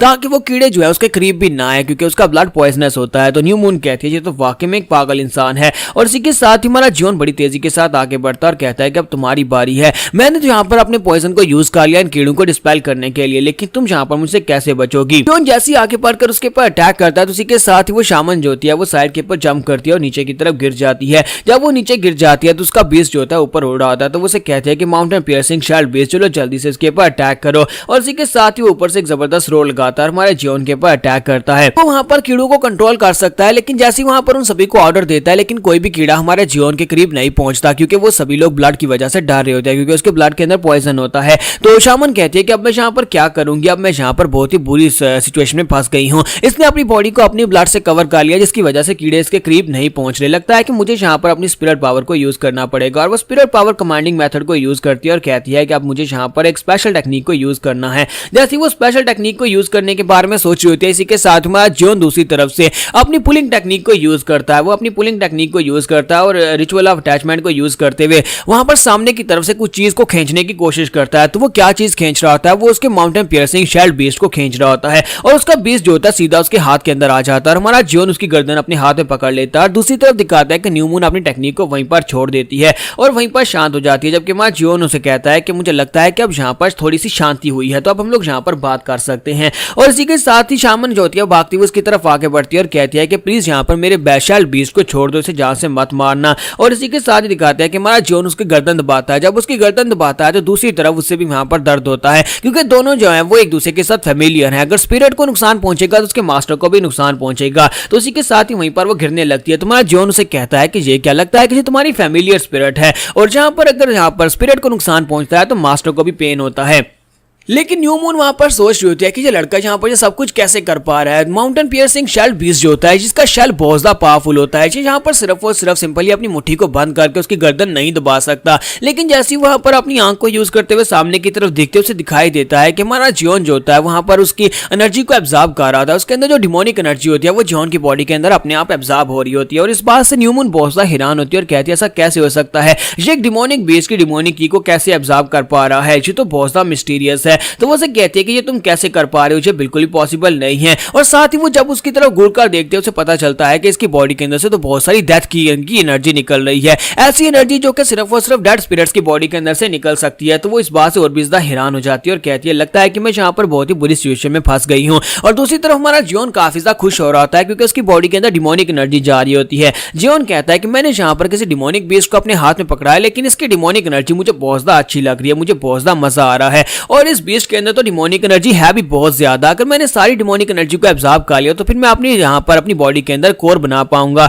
और अगर कोर बना लिया तो फिर मैं मार्शल आर्ट्स को यूज कर पाऊंगा। इसका मतलब यह है कि मैं यहाँ पर जब लोगों को मारता हूँ तो उनकी बॉडी के अंदर से जो डेथ एनर्जी निकलती है मैं उसको एब्जॉर्ब कर सकता हूँ। ठीक है, साथ ही न्यू मून उसे बीच में टोकती है और कहती है कि प्लीज रुक जाओ, ऐसा मत करो, अगर तुम यहाँ पर इसी तरह करते रहे, अगर तुमने सारी एनर्जी एब्जॉर्ब कर ली तो मेरा बीस्ट यहाँ पर मर जाएगा, प्लीज स्टॉप। तो हमारा जियोन आगे से हंसना शुरू कर देता है और उसे कहता है तो क्या तुम यहाँ पर मेरे साथ डील करना चाहोगी। और इसी के साथ ही बाहर का सीन दिखाते हैं कि जहाँ पर लेडी सियोक जो होती हैं वो खुद चलकर हमारे थर्ड यंग मास्टर के मैनर की तरफ आ रही होती है और उसके गार्ड से कहते हैं कि मैडम बाहर बहुत ज्यादा ठंड है, आपको अपने रूम में वेट करना चाहिए। कि मैडम उसे कहती है कि मैं यहाँ पर रोज वेट नहीं कर सकती, मैं देखना चाहती हूँ क्या वहाँ पर चल क्या रहा है, क्या उस लड़की ने वहाँ पर थर्ड यंग मास्टर को मार दिया होगा या नहीं। अगर यहाँ पर कुछ भी गलत होता है वो लड़की यहाँ पर कुछ हद तक तो थर्ड यंग मास्टर को जख्मी कर देगी और उसके बाद मैं खुद जाकर उस लड़के को मार डालूंगी और साथ ही मुझे वहां पर से वो दोनों मैनुअल्स मिल जाएंगे। अगर वो मैनुअल्स मुझे नहीं मिलते तो उसके बाद मैं यहाँ पर कोशिश करूंगी कि किसी और को वो दोनों मैनुअल्स ना मिले, यानी कि वो दोनों सीक्रेट बुक्स ना मिले, ताकि कोई यहाँ पर उनको हासिल करने के बाद नया सेक्टर लीडर ना बन जाए। सेक्टर लीडर तो सिर्फ और सिर्फ मेरा बेटा बन सकता है, अगर मेरा बेटा सेक्टर लीडर नहीं बनेगा तो कोई सेक्टर लीडर नहीं बन सकता। और इसी के साथ ही उसकी नौकरानी से कहते हैं कि मैडम वहां पर देखिए शाम आ रही है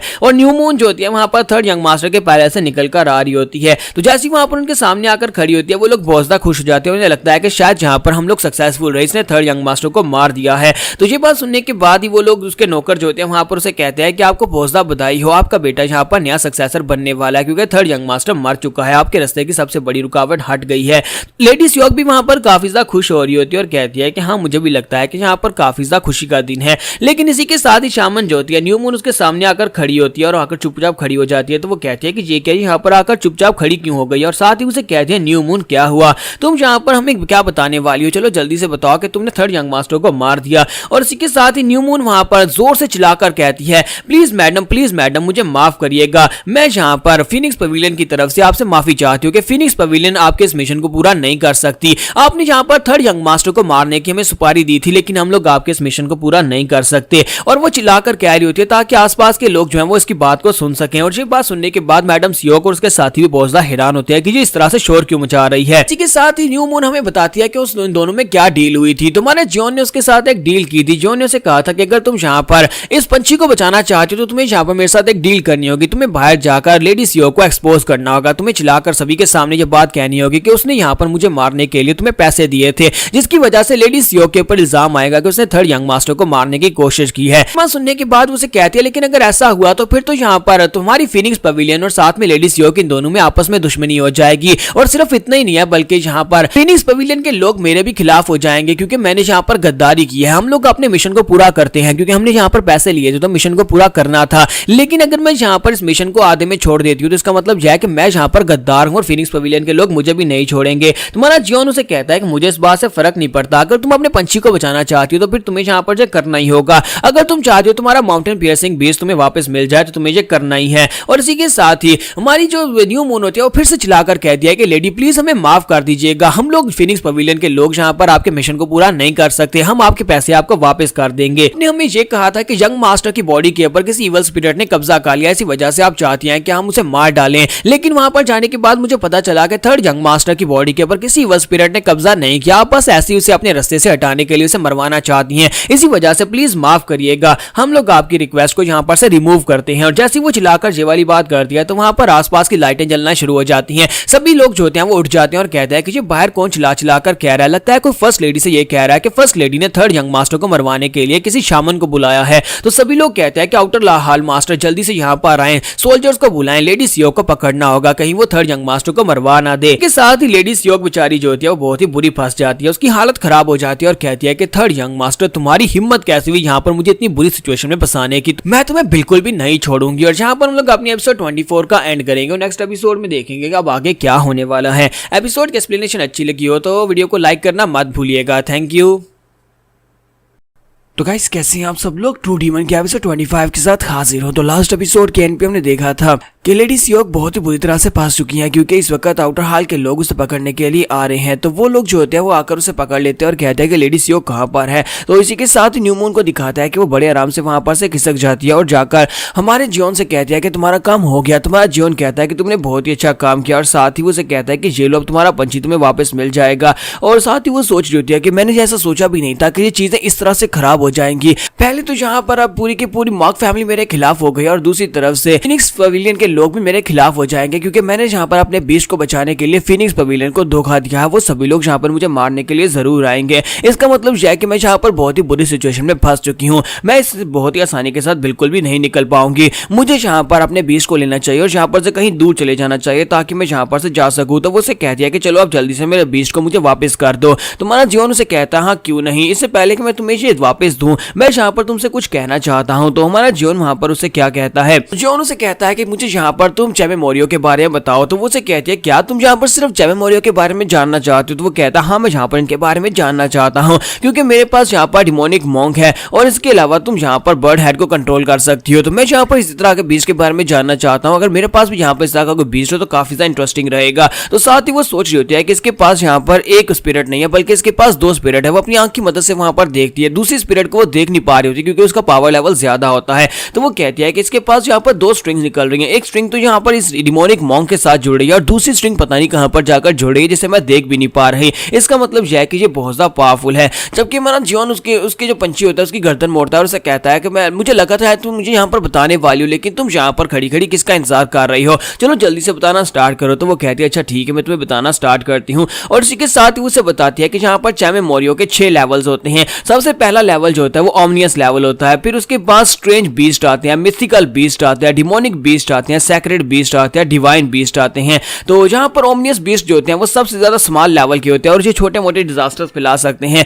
लेकिन उसके बाद जो बीस्ट आते हैं उनके लेवल्स हायर होते हैं। और जैसे जैसे तुम डिवाइन लेवल पर पहुंचते हो, डिवाइन लेवल का बीस्ट जो होता है वो सिर्फ एक बार सक्रिय करके पूरी की पूरी दुनिया को तबाह कर सकता है। वो इतने पावरफुल होते हैं। हमारी फिनिक्स पवेलियन में मेरे अलावा सिर्फ 3 लोग ऐसे हैं जिनके पास यहाँ पर ये वाले बीस्ट है, यानी कि ऐसे स्पेशल बीस्ट हैं और हम में से सिर्फ और सिर्फ कुछ ही लोग इस तरह के बीस्ट को कंट्रोल कर सकते हैं। उनमें से एक जो है उसका नाम गोआ है। गोआ जो है वो यहाँ पर हाल मास्टर के साथी है। हाल मास्टर के साथी और उनके पास एक बहुत ही स्पेशल बीस्ट है जिसे लुवु माउंटेन कॉल्ड गू डाओ कहते हैं। मुझे उस गू डाओ के फुल एक्सटेंट के बारे में तो नहीं पता कि वो बीस्ट क्या कर सकता है और वो कितना पावरफुल है, लेकिन मुझे लगता है कि वो यहाँ पर एक डिमोनिक बीस्ट है। और दूसरा जो बीस्ट है वो इस वक्त हमारे फिनिक्स हाल मास्टर के पास है। फिनिक्स हाल मास्टर के पास एक बहुत ही पावरफुल बीस्ट है, लेकिन मैंने कभी उसे देखा नहीं है। लेकिन कहा जाता है कि वो बीस्ट इतना पावरफुल है कि उसी बीस्ट की वजह से वो हमारे हाल मास्टर हैं। फिनिक्स पवेलियन के जितने भी एल्डर्स हैं सभी लोग उनकी रिस्पेक्ट करते हैं और उनसे डरते हैं सिर्फ और सिर्फ उसी बीस्ट की वजह से, लेकिन लगता है कि वो बहुत ज्यादा हाईएस्ट लेवल का है। तो हमारा जीवन उसे कहते हैं तुम्हारे कहने का मतलब यह है कि तुम्हारे हाल मास्टर के पास एक सेक्रेट लेवल का या डिवाइन लेवल का बीस्ट हो सकता है।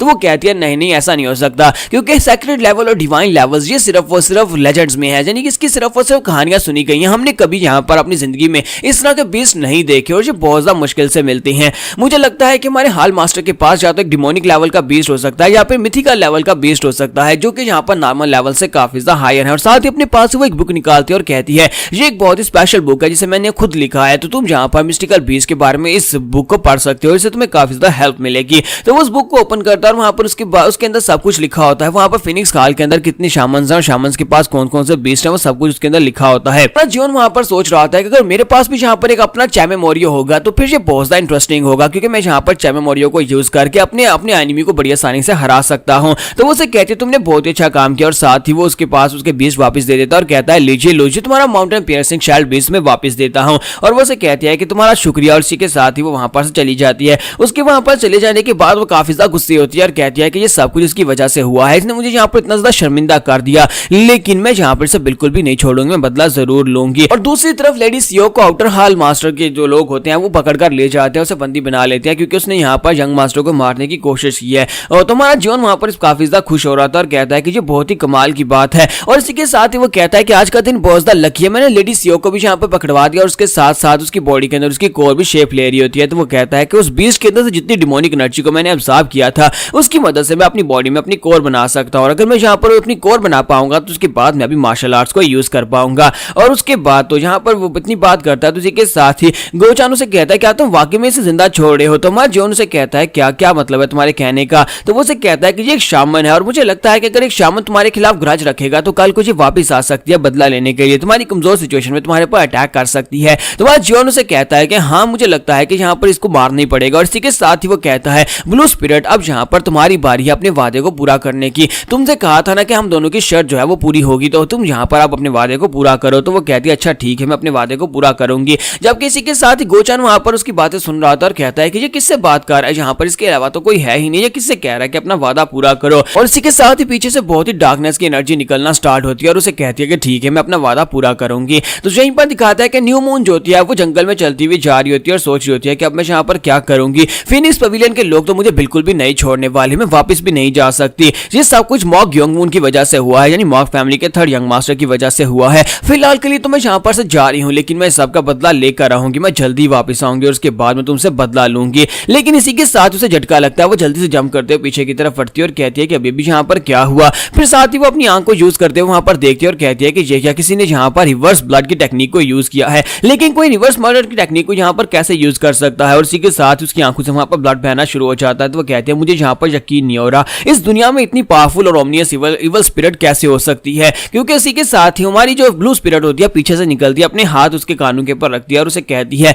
लड़की तुम्हारी जी आंख काफी ज्यादा फैसिनेटिंग है, मुझे तुम्हारी जी आंख बहुत ज्यादा पसंद आई। और इसी के साथ ही वो अपनी उंगलियां उसकी आंख के अंदर दंसाकर उसकी आंख उखाड़ लेती है। तो जब वो न्यू मून की एक आंख निकाल देती है, इसी के साथ ही वो सामने की तरफ से उसके सामने उल्टा लटकती है और उसे कहती है तुम्हें अपनी एक आंख के बिना भी काफी ज्यादा खूबसूरत दिखाई देती हो, तुम तो काफी ज्यादा खूबसूरत हो, मुझे लगता है कि तुम्हें यहाँ पर अपनी आंख की जरूरत भी नहीं है। जबकि न्यू मून बेचारी को वहां पर कुछ भी समझ नहीं आ रही होती कि यहाँ पर हो क्या रहा है, क्योंकि ये पावरफुल स्पिरिट जो है उसके लेवल से बहुत ज्यादा हायर होती है। और इसी के साथ उसकी आंख के अंदर से जो ब्लड निकल रहा होता है वो ब्लड जो होता है उसके मुंह के अंदर जाना स्टार्ट हो जाता है और इसी के साथ उसकी सांस की नाली बंद हो जाती है और देखते ही देखते वो ब्लड पूरी तरह से उसके मुंह के अंदर भर जाता है और वो कहती है कि मैं सांस नहीं ले पा रही और वहीं पर गिर जाती है। पता नहीं न्यू मून को इसने मार दिया या फिर जिंदा छोड़ दिया, लगता है कि मार दिया। और उसके बाद नेक्स्ट सीन जो होता है हमें आउटर हॉल का दिखाया जाता है, जहां पर आउटर हॉल के लॉ मास्टर जो होते हैं वो बैठे होते हैं और लेडी सीओ उसके सामने कह रही होती है कि मेरे ऊपर इल्जाम लगाया जा रहा है, मैंने यहाँ पर ऐसा कुछ भी नहीं किया, मैं यहाँ पर थर्ड यंग मास्टर को मारने की कोशिश क्यों करूंगी, क्या तुम्हें वाकई में यहाँ पर इस बात के ऊपर भरोसा है कि मैंने यहाँ पर यह सब कुछ किया है। तो आउटर हॉल मास्टर से कहते हैं कि अच्छा तो ये बात है, जरा शांत हो जाओ। तो जैसे वो शांत होने का कहते हैं तो लेडी सीओ वहीं पर शांत हो जाती है। तो आउटर हॉल मास्टर सैंग उसे कहते हैं कि अगर तुमने यहाँ पर ये सब कुछ नहीं किया तो फिर बताओ कि वहां पर हुआ क्या। मैंने मेडिसिन हॉल में भी कल तुम्हारा शोर सुना था, वहां पर तुम क्या कर रही थी। तो लेडी सीओ उसे कहते हैं कि हाँ मैंने वहां पर थर्ड यंग मास्टर की एंट्री को बैन करवा दिया था, मैं नहीं चाहती कि वो मेडिसिन हॉल में जाकर फादर से मिले, यानी कि मैनर मास्टर से मिले। तो ये बात सुनने के बाद उसे कहते हैं अच्छा तो तुम ये कहना चाहती हो कि लास्ट टाइम तुमने एक शामन को बुलाया था मैनर मास्टर को रिकवर करवाने के लिए, लेकिन उसने मैनर मास्टर को मारने की कोशिश की और थर्ड यंग मास्टर ने उनकी जान बचाई थी, और अब तुम यहाँ पर उनकी एंट्री को बैन करवा रही हो कि वो जाकर अपने फादर से नहीं मिल सकता, ताकि तुम्हारा प्लान कामयाब हो जाए, तुम फिर किसी शामन को बुलाकर मैनर मास्टर को ही मार डालो। बात सुनने के बाद लेडी सीओ चलाकर उसे कहते हैं कि मास्टर सैंग कहीं तुम्हारा दिमाग तो नहीं खराब हो गया, जो तुम किस तरह के इल्जाम लगा रहे हो। इसी के साथ ही मास्टर सैंग उसे घूर कर देखते हैं और कहते हैं कि जरा शांत रहो। लेडी सीओ फिर से वहीं पर शांत हो जाती है। यहाँ पर हम लोग अपनी एपिसोड 25 का एंड करेंगे। नेक्स्ट एपिसोड में देखेंगे क्या हमारा जीवन यहाँ पर किसी बड़ी मुश्किल में पड़ने वाला है, क्योंकि ये आउटर हॉल मास्टर सैंग जो है ये काफी ज्यादा स्ट्रॉन्ग लगते हैं। लेडी सीओ भी इसके सामने जो है वो ज्यादा बोल नहीं पा रही।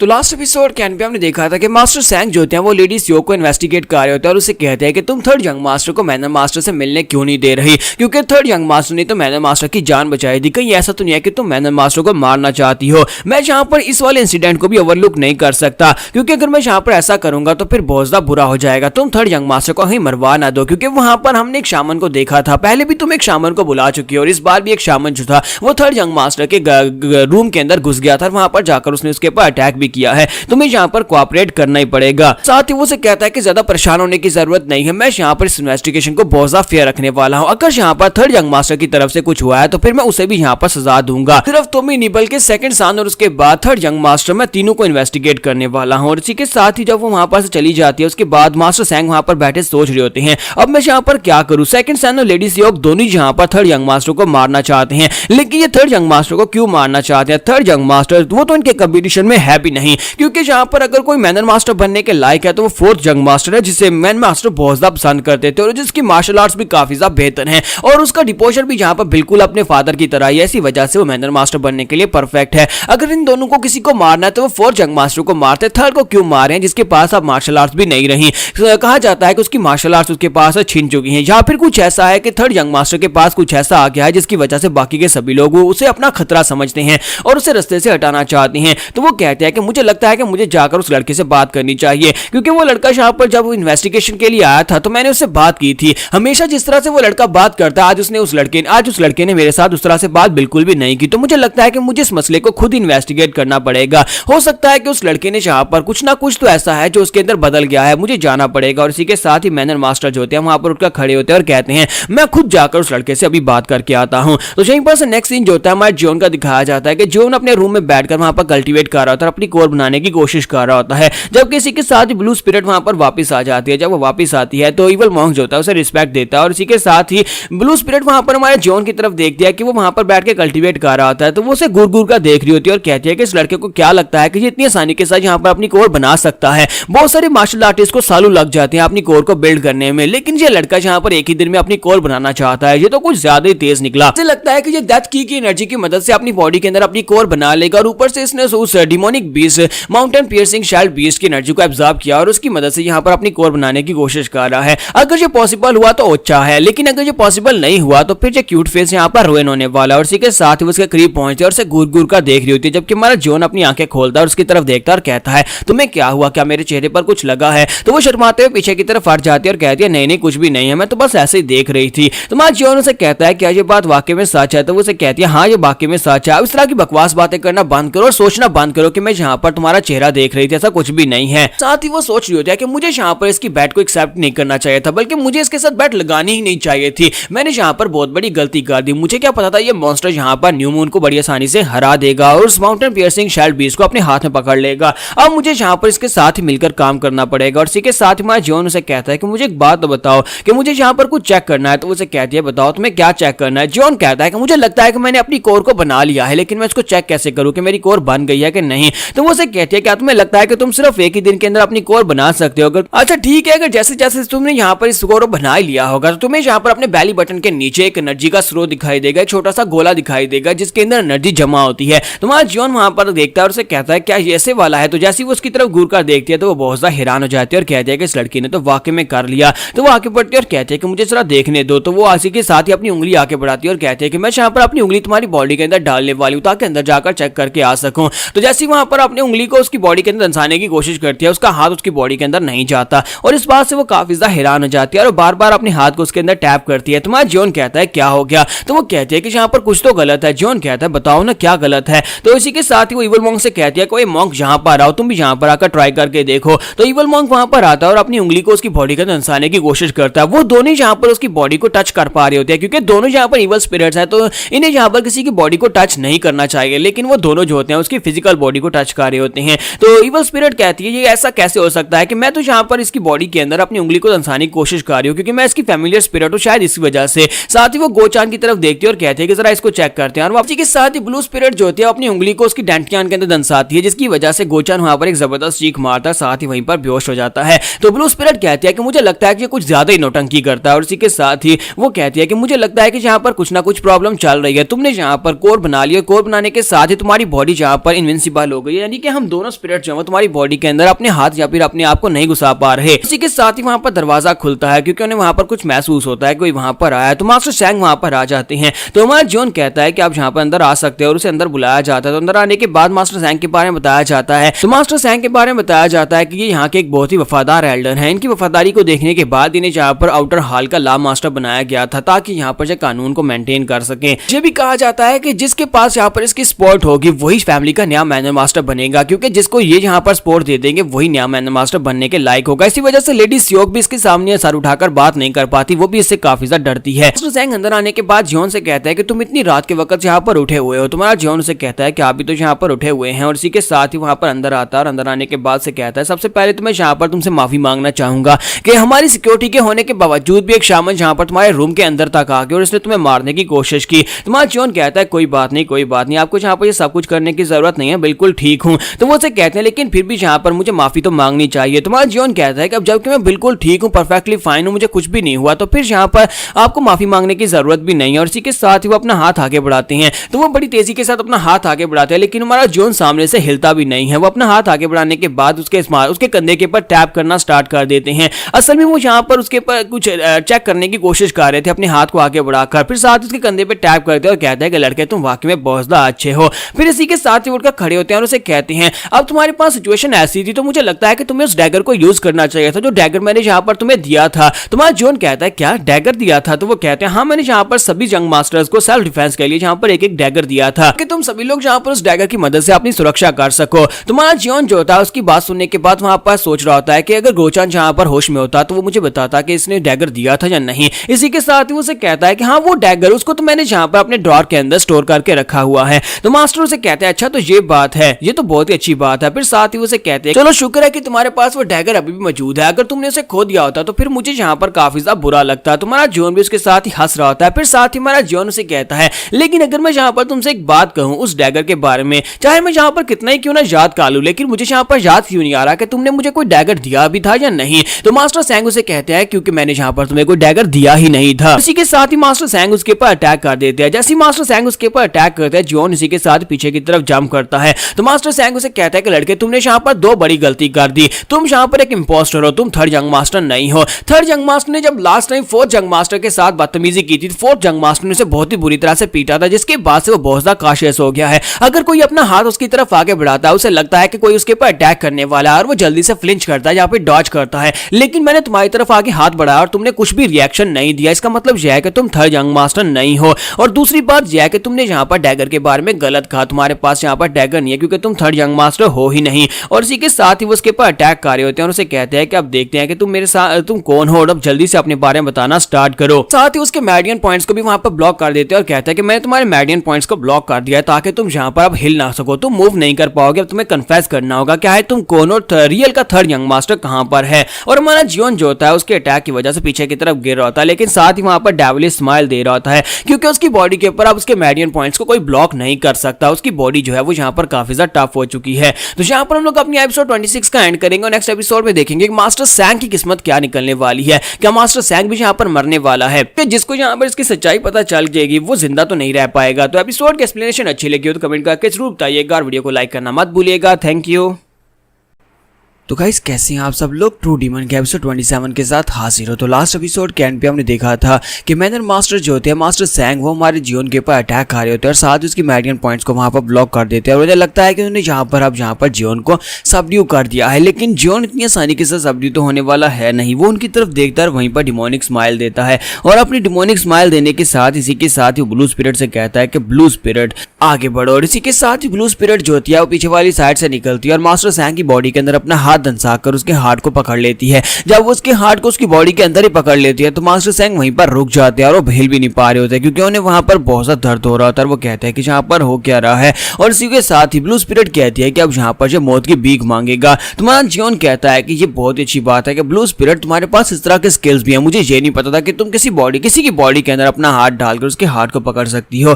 तो वो उसे कहती है कि तुमने अभी तक यहाँ पर देखा ही क्या, अभी तो तुम्हें यहाँ पर बहुत कुछ देखना बाकी है। फिर साथ ही वो उसे कहती है कि अब बताओ कि यहाँ पर इसका करना क्या है। तुम्हारा जियोन कहता है कि करना क्या है, पहले मैं इसकी एनर्जी को एब्जॉर्ब करूंगा और उसके बाद हम लोग यहाँ पर इसको यूज करने वाले हैं। तुम्हारे जियोन ने वहां पर अपने लिए एनर्जी कोर भी बना ली होती है जिसकी वजह से अब उसके पास यहाँ पर मार्शल आर्ट्स की पावर आ गई होती है जिसकी वजह से मैडियन पॉइंट्स उसके ब्लॉक नहीं हो पा रहे होते। और साथ ही उसने यहाँ पर डेथ की एनर्जी को मैनिफेस्ट किया जिसकी वजह से अब यहाँ पर कोई स्पिरिट्स भी उसकी बॉडी के अंदर घुस नहीं सकती। तो फिर यहाँ पर उसके एक्यूपंक्चर पॉइंट्स को कोई कैसे दबा सकता है। तो इसके बाद अब यहाँ पर वो लोग इस बारे में सोच रहे होते हैं कि अब हम लोग क्या करेंगे। तुम्हारा जियोन कहता है कि मैं यहाँ पर इतनी जल्दी एक्सपोज हो गया, ये आउटर लाहाल मास्टर हम लोग इसे जान से नहीं मार सकते और ना ही यहाँ पर हम लोग इसे जिंदा छोड़ सकते हैं। तो फिर यहाँ पर मेरे पास सिर्फ एक ही ऑप्शन बचता है। वो डीमन मॉन्क से कहता है डीमन मॉन्क इसकी बॉडी के अंदर घुस जाओ। तो उसी के साथ डीमन मॉन्क जो होता है उसकी बॉडी के अंदर घुसना स्टार्ट करता है जिसकी वजह से मास्टर सैंग वहां पर दर्द के मारे चिल्लाना शुरू कर देते हैं और कहते हैं कि यहाँ पर मेरे साथ हो क्या रहा है, ये हो क्या रहा है। इसका मतलब यह है कि ये बंदा वाकई में फेक है, ये यंग मास्टर नहीं है, थर्ड यंग मास्टर नहीं है बल्कि थर्ड यंग मास्टर की जगह के ऊपर कोई और है।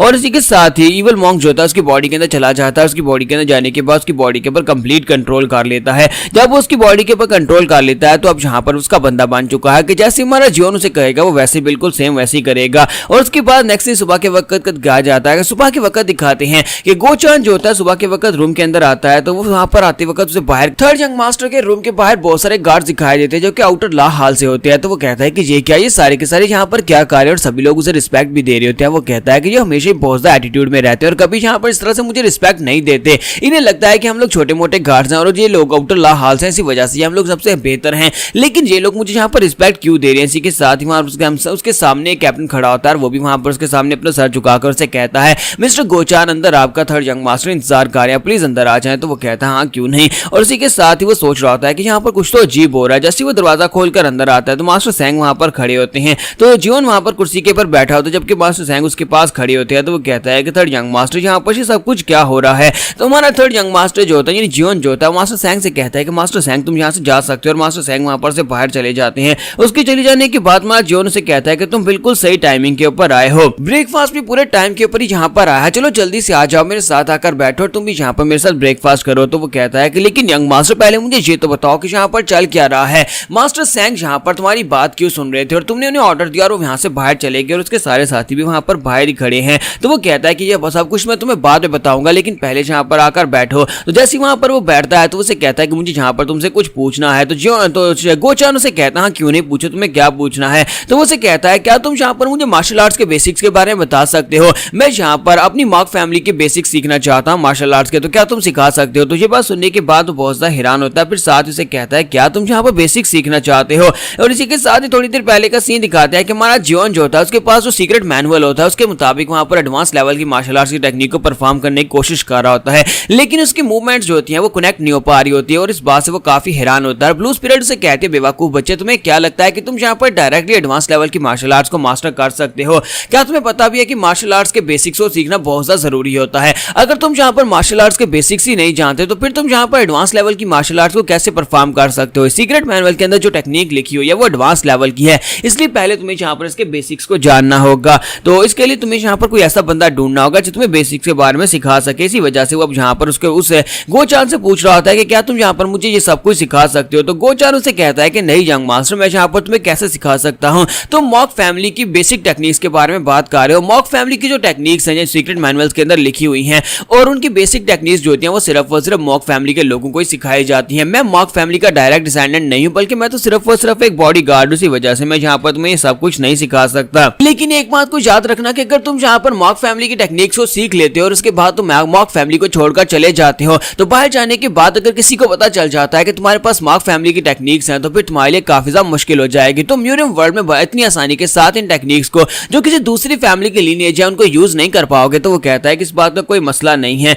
और इसी के साथ ही उसे कहता है कि मुझे इस बारे में नहीं पता, लेकिन बेसिक टेक्निक्स जो होती हैं वो सिर्फ और सिर्फ मॉक फैमिली के यंग मास्टर्स या फिर मॉक फैमिली के डायरेक्ट डिसेंडेंट्स को ही सिखाई जाती हैं। इसका मतलब यह है कि अगर तुम यहाँ के डायरेक्ट डिसेंडेंट नहीं हो तुम बाहर जाकर टेक्निक्स को यूज करते हो तो मॉक फैमिली के लोग तुम्हें नहीं छोड़ेंगे। और साथ ही उसे बताता है कि इस वक्त ये टेक्निक जो है सिर्फ और सिर्फ 3 लोग तुम्हें सिखा सकते हैं, first young master, second young master और फोर्थ यंग मास्टर। इन तीनों के अलावा इस वक्त कोई भी ऐसा नहीं है जिसके पास ये वाली टेक्निक हो, क्योंकि ये सिर्फ और सिर्फ डायरेक्ट डिसेंडेंट्स को ही मिलती है। तो जियोन कहता है कि इसका मतलब यह है कि फिर हमें किसी ऐसे को ढूंढना होगा जो हमारी मदद कर सके। तो गोचान उसे कहता है कहीं तुम्हारा दिमाग तो नहीं खराब हो गया, कोई यहाँ पर तुम्हारी मदद क्यों करेगा। अब वो बाकी के तीनों यंग मास्टर्स में से कोई भी यहाँ पर तुम्हारा साथ नहीं देगा। तो इसी के साथ हमारा जियोन उठकर खड़ा हो जाता है और कहता है कि मेरे पास और कोई रास्ता नहीं है, हमें जाना होगा। तो इसी के साथ ही गोचान भागते हुए उसके पीछे आता है और कहता है कि ये क्या हो रहा है, तुम वाकई में किसी के पास जाने वाले हो, लेकिन तुम किसके पास जाने वाले हो। साथ ही वो उसे कहता है क्या तुम्हें नहीं लगता कि यहाँ पर अगर किसी दूसरे यंग मास्टर से जाकर तुम ये बात कहोगे कि मैं यहाँ पर बेसिक्स के बारे में भूल चुका हूँ, जिस बेसिक्स की टेक्निक यहाँ पर सभी यंग मास्टर्स को दी गई थी, तो उन्हें तुम्हारे पर शक हो जाएगा। वो सभी लोग यही सोचेंगे कि तुम कोई फेक हो और असली का जो थर्ड यंग मास्टर है वो कहीं पर चला गया या तुमने उसे मार दिया है। तो जियोन कहता है कि ये तो उस बंदे से बात करने के बाद पता चलेगा जिसके पास मैं जा रहा हूँ। तो वो कहता है लेकिन हम लोग किसके पास जा रहे हैं, और वो लोग वहां पर से बाहर आ जाते हैं कोर्टयार्ड में जहां पर फोर्थ यंग मास्टर होता है, वो ट्रेनिंग कर रहा होता है। तो वो कहता है कि ये क्या तुम्हें सिर्फ इसी के पास ही आना था, ये बंदा तो कभी भी तुम्हारी मदद नहीं करेगा। मैंने तुम्हें बताया था ना कि तुम्हारे और इसके दरमियान में जो झगड़ा हो गया था, यानी थर्ड यंग मास्टर और इसके दरमियान में जो झगड़ा हो गया था। इसी के साथ जियोन उसे हेलो बोलने लगता है तो गोचान उसे रोक देता है और कहता है कि जरा शांत हो जाओ, पहले यहाँ पर इस बारे में सोच लो। थर्ड यंग मास्टर ने इसकी माँ की इंसल्ट की थी जिसकी वजह से इसने उसे बहुत ही बुरी तरह से पीटा था, तब से दोनों एक दूसरे से बात नहीं करते और ये इससे बहुत ज्यादा नफरत भी करता है। तुम्हारा जियोन उसे कहता है लेकिन वो तो थर्ड यंग मास्टर ने किया था ना, मैंने तो नहीं किया। तो गोचान उसे कहता है लेकिन इस वक्त तुम ही थर्ड यंग मास्टर हो ना, तो उसे तो यही लगेगा ना कि तुम ही थर्ड यंग मास्टर हो। इसी के साथ ही वो उसे कहता है कि मुझे तो आज भी अच्छी तरह से याद है कि 2 साल पहले यहाँ पर क्या हुआ था। 2 साल पहले थर्ड यंग मास्टर ने यहाँ पर चाहे गलती से यहाँ पर जानबूझ से उसने फोर्थ यंग मास्टर की माँ को यहाँ पर कमीनी कुतिया कह दिया था, और जब उसने उसे यहाँ पर कमीनी कुतिया कह दिया उसके बाद से फोर्थ यंग मास्टर ने उसे इतनी बुरी तरह से पीटा था कि उस बेचारे की पसलियां टूट गई थी और साथ उसके बाजू और उसकी टांग की हड्डी टूट गई थी और उसके चेहरे की यानी उसका एक दो दांत भी टूट गया था। उसने उसे नीचे गिरा रखा था, ऊपर बैठकर उसके ऊपर पंचेस मार रहा था। वो एक मॉन्स्टर की तरह है क्योंकि वो इस वक्त इतनी कम उम्र में 16 साल की उम्र में पीक राम में पहुंच चुका है। इसी वजह से बिल्कुल एक मॉन्स्टर की तरह है। अगर यहाँ पर ये कहा जाए कि मैनर मास्टर के बाद यहाँ पर सबसे परफेक्ट मार्शल आर्टिस्ट यही है तो ये गलत नहीं होगा। तो ब्लू स्पिरिट भी इसकी तरफ देखने के बाद कहते हैं कि मुझे लगता है कि लड़का काफी ज्यादा यूजफुल है। तो जियोन कहता है क्या तुम वाकई में ये देख सकती हो? तो वो कहती है हाँ, ये लड़का बहुत ज्यादा टैलेंटेड है। इस लड़के की उम्र काफी ज्यादा कम है लेकिन ये वाकई में पीक राम में पहुंच चुका है। अगर मैं यहाँ पर जिंदा होती और मुझे यहाँ पर कोई डिसाइपल चूज करना होता तो मैं इस लड़के को अपना स्टूडेंट बना लेती। ब्लू स्पिरिट उसे कहती है कि अब जबकि दिन का टाइम है, दिन के वक्त में यहाँ पर अपनी फुल पावर्स को यूज नहीं कर सकती, इसी वजह से तुम्हें इस लड़के से धीरे से बात करनी होगी और इसे गुस्सा मत दिलाना, कहीं ऐसा ना कि ये लड़का तुम्हें मार डाले। यहाँ पर हम लोग अपनी एपिसोड 27 का एंड करेंगे। नेक्स्ट एपिसोड में देखेंगे क्या फोर्थ यंग मास्टर यहाँ पर जियोन की मदद करने को तैयार होगा या नहीं। तो एपिसोड की एक्सप्लेनेशन अच्छी लगी हो तो कमेंट करके जरूर बताइएगा, वीडियो को लाइक करना मत भूलिएगा। Thank you. तो गाइस कैसे हैं आप सब लोग? ट्रू डीमन के एपिसोड 28 के साथ हाजिर हो। तो लास्ट एपिसोड के एंड पे हमने देखा था कि हमारा जियोन जो था फोर्थ यंग मास्टर के पास जाता है ताकि उससे बात कर सके कि वो उसे यहाँ पर मॉक फैमिली की जो स्वर्ड मार्शल आर्ट्स है उसको यहाँ पर सिखा सके, उसके बेसिक्स के बारे में उसको बता सके। तो इसी के साथ हमारा जियोन जो होता है वहां पर से आके बढ़ जाता है, जबकि गोचान सोच रहा होता है कि मुझे लगता है कि इसे फिर से यहाँ पर मार पड़ने वाली है। तो जैसे ही वहां पर उसके करीब जाता है और उसके करीब जाने के बाद वहां पर रुक जाता है, तो इसी के साथ ही फोर्थ यंग मास्टर अपनी आंखें खोलता है और उसकी तरफ देखता है और बहुत ज्यादा गुस्सा हो जाता है। जैसे ही वो वहां पर बहुत ज्यादा गुस्सा हो जाता है, हमारा जियोन उसी के साथ से वहां पर हेलो बोलता है। तो वो कहता है कि ये क्या है, मुझसे डर क्यों नहीं रहा? फिर साथ ही वो उसे कहता है कि यहाँ से दफा हो जाओ, मुझे यहाँ पर तुमसे और कुछ नहीं चाहिए और यहाँ पर अगर तुम मार निखाना चाहते तो यहाँ पर से चले जाओ। लेकिन वहां पर से बिल्कुल भी नहीं जाता और इसी के साथ उसके सामने आकर खड़ा हो जाता है। तो फोर्थ यंग मास्टर से कहता है कि तुम्हारा दिमाग तो नहीं खराब हो गया? और इसी के साथ हमारा जियोन अपने पास से बुक निकालता है और उसके सामने करता है। जैसे वो उसे बुक देता है और उसे कहता है कि ये देखो तुम्हारे पास क्या है, क्या तुम्हें ये बुक चाहिए? ये हमारी फैमिली का सीक्रेट मैनुअल है। जबकि यूचान से कहता है कि इस बात का क्या मतलब है, मैं यहाँ पर इसके ऊपर कैसे भरोसा करूं कि ये रियल थिंग है? और इसी के साथ ही हमारा जॉन बुक उसकी तरफ फेंक देता है और कहता है खुद ही चेक कर लो। तो इसी के साथ ही यूचान जो होता है वहां पर उस बुक को ओपन करता है और उसको बुक को ओपन करने के बाद उसको पढ़ना स्टार्ट करता है और कहता है कि ये तो वाकई में असली वाली बुक है, लेकिन ऐसा कैसे हो सकता है? तुम्हें यहाँ पर से कहां से मिली होगी? जब वो उसे चेक कर रहा था तो बीच के कुछ पन्ने जो होते हैं वो गायब होते हैं। तो वो कहता है कि ये क्या, बीच के पन्ने कहां पर है, वो कहां पर चले गए? तो वो हमारा जीवन उसे इशारा करते हुए कहता है कि वो सारे मेरे दिमाग के अंदर हैं, वो सब कुछ मैंने याद कर रखा है। तो वो कहता है कमीने कहीं कि तुम यहाँ पर ये बुक मुझे क्यों दे रहे हो और साथ ही तुम यहाँ पर क्या मेरे साथ कुछ निगोशिएट करने के लिए आए हो? तुम्हारा जीवन उसे कहता है कि क्या तुम्हें लगता है कि ये ज्यादा इंपॉर्टेंट है कि मैं यहाँ पर ये बुक तुम्हें क्यों दे रहा हूँ, या फिर ये ज्यादा इंपॉर्टेंट है कि मैं तुम्हारे साथ कुछ निगोशिएट करने वाला हूँ? फोर्थ यंग मास्टर गुस्से के साथ चिल्लाकर उसे कहता है कि तुम आए यहाँ पर मेरे पास आए ही क्या करने के लिए? मुझे तुम्हारी शक्ल भी नहीं देखनी। तुम यहाँ पर मुझे ये कहने के लिए आए हो कि आपसे मैं यहाँ का मैनर मास्टर हूँ क्योंकि मेरे पास सीक्रेट मैनुअल्स आ चुके हैं, मैं यहाँ पर अपने सपनों को छोड़ दूं और मैं मैनर मास्टर बनने के बारे में सपना देखना छोड़ दूं, तुम ये कहने के लिए यहाँ पर आए हो? तुम्हारा जीवन उसे कहता है कि नहीं, मैं तुझे सब कुछ कहने के लिए नहीं आया। लेकिन इसी के साथ ही यूचान बुक उसकी तरफ फेंक देता है। तुम्हारा जीवन बुक को नीचे से उठाता है और उसे कहता है कि लगता है कि यहाँ पर तुम्हें कोई गलतफहमी हो गई है, मेरा यहाँ पर मैनर मास्टर बनने का कोई इरादा नहीं है, ना ही मुझे मैनर मास्टर बनने का शौक है। वो उस बुक को उठाता है और उसे कहता है कि अगर तुम यहाँ पर मैनर मास्टर बनना चाहते हो तुम बन सकते हो। यूचान कहता है कि इस बात का क्या मतलब है, अगर तुम्हें यहाँ पर मैनर मास्टर नहीं बनना तो फिर तुम यहाँ पर किस लिए आए हो? और इसी के साथ ही वो अपना पंच बनाता है और हमारे जीवन को जबरदस्त पंच दे मारता है। जीवन के पास वहां पर उसके पंच को अवॉइड करने का टाइम भी नहीं होता और इसी के साथ ही वो बेचारा वहीं पर ग्राउंड के ऊपर गिर जाता है। उसके गिरने के बाद हमारा जीवन जो होता है उसकी एनर्जी को फील कर रहा था और कहता है कि मैं यहाँ पर रिएक्शन भी नहीं दे पाया। क्या एक पीक राम का मास्टर इतना पावरफुल होता है? इसने मुझे पंच मारा, मेरे पास डॉज करने का वक्त भी नहीं था। अगर मैं यहाँ पर मार्शल आर्ट्स को सीखता और मैं पीक राम में पहुंच जाता था, क्या मैं भी इसकी तरह इतना ज्यादा पावरफुल हो जाऊंगा? और हमारा जीवन वहां पर बहुत ज्यादा खुश हो जाता है। हालांकि उसकी नाक से खून बह रहा होता है लेकिन वो खुश हो रहा होता है कि उसने यहाँ पर एक पीक राम के मास्टर को देखा और इस तरह वो भी स्ट्रांग हो जाएगा। तो हमारा जीवन कहता है कि वो बंदा जिसने मेरे ग्रैंडपा को मारा रहा था, वो बंदा जिसके चेहरे के ऊपर स्कार था और उसके पास ब्लैक कलर की स्वर्ड थी, वो बंदा वो तो एक बहुत ज्यादा पावरफुल इंसान था। अगर मैं यहाँ पर पीक राम में पहुंच जाता और यूचान से फाइट करके इसको हरा देता हूं, तभी मैं यहाँ पर अपने आप को एक मार्शल आर्टिस्ट साबित कर पाऊंगा। मैं बहुत सारे ऐसे सोल्जर्स को देख चुका हूं जिसमें गार्ड कैम भी था, गार्ड कैम और कुछ और ऐसे मार्शल आर्टिस्ट जो कि जिनका लेवल जो था वो पीक राम के जैसा बिल्कुल भी नहीं था।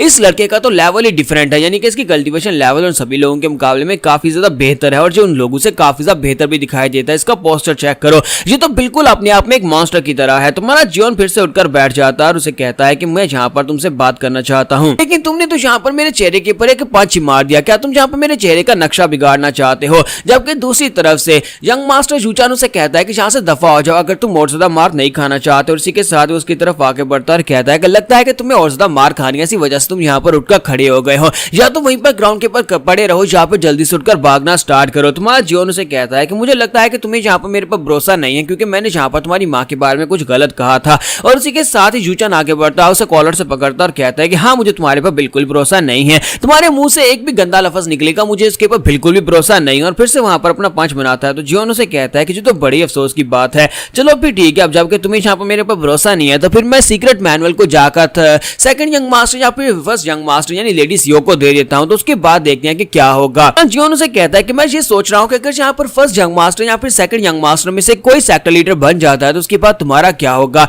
तुम तो एक नाजायज बेटे हो, एक नाजायज बेटे को ये वो लोग यहाँ पर किस तरह से ट्रीट करने वाले हैं। मैं तो फिर यहाँ पर थर्ड यंग मास्टर एक जायज बेटा हूं, तो मेरे साथ तो यहाँ पर इतना बुरा व्यवहार बिल्कुल भी नहीं होगा अगर उन दोनों में से कोई यहाँ पर सेक्टर लीडर बन जाएगा। जरा अपने बारे में सोच कर देखो, क्योंकि अगर तुम यहाँ पर एक सक्सेसर कैंडिडेट हो, तुम्हारे फादर तुमसे बहुत ज्यादा प्यार करते हैं और तुमने सारी जिंदगी मार्शल आर्ट्स को सीखा ताकि तुम यहाँ पर नए मैनर मास्टर बन सको, लेकिन कोई और यहाँ पर मैनर मास्टर बन जाता है और तुम्हें उठाकर फैमिली से बाहर फेंक देता है। तो ये बात सुनने के बाद यूचान उसे कहता है क्या तुम यहाँ पर मुझे धमकी देने की कोशिश कर रहे हो? तुम्हारा जियोन उसे कहता है क्या तुम्हें ये धमकी दिखाई दे रही है? देखकर लगता तो नहीं है कि मैं यहाँ पर तुम्हें कोई धमकी दे रहा हूँ। तो इसी के साथ ही वो उसका कॉलर छोड़ देता है और पीछे हटता और कहता है कि बताओ कि तुम्हें क्या चाहिए और बताओ कि तुम हो कौन। तुम्हारा जियोन कहता है कि इस बात का क्या मतलब है कि मैं कौन हूँ? क्या तुम्हें दिखाई नहीं दे रहा कि मैं कौन? मैं थर्ड यंग मास्टर हूँ। यूचान से कहता है कि नहीं, तुम थर्ड यंग मास्टर बिल्कुल भी नहीं हो सकते, बताओ कि तुम कौन हो। तो इसी के साथ ही हमारा जियोन जो होता है उसे कहता है कि तुम मेरे बारे में जानते ही क्या हो? तो वो कहता है इस बात का क्या मतलब है? तुम्हारा जियोन उसे कहता है कि मैं यहाँ पर तुमसे पूछ रहा हूँ कि मेरे बारे में तुम क्या जानते हो?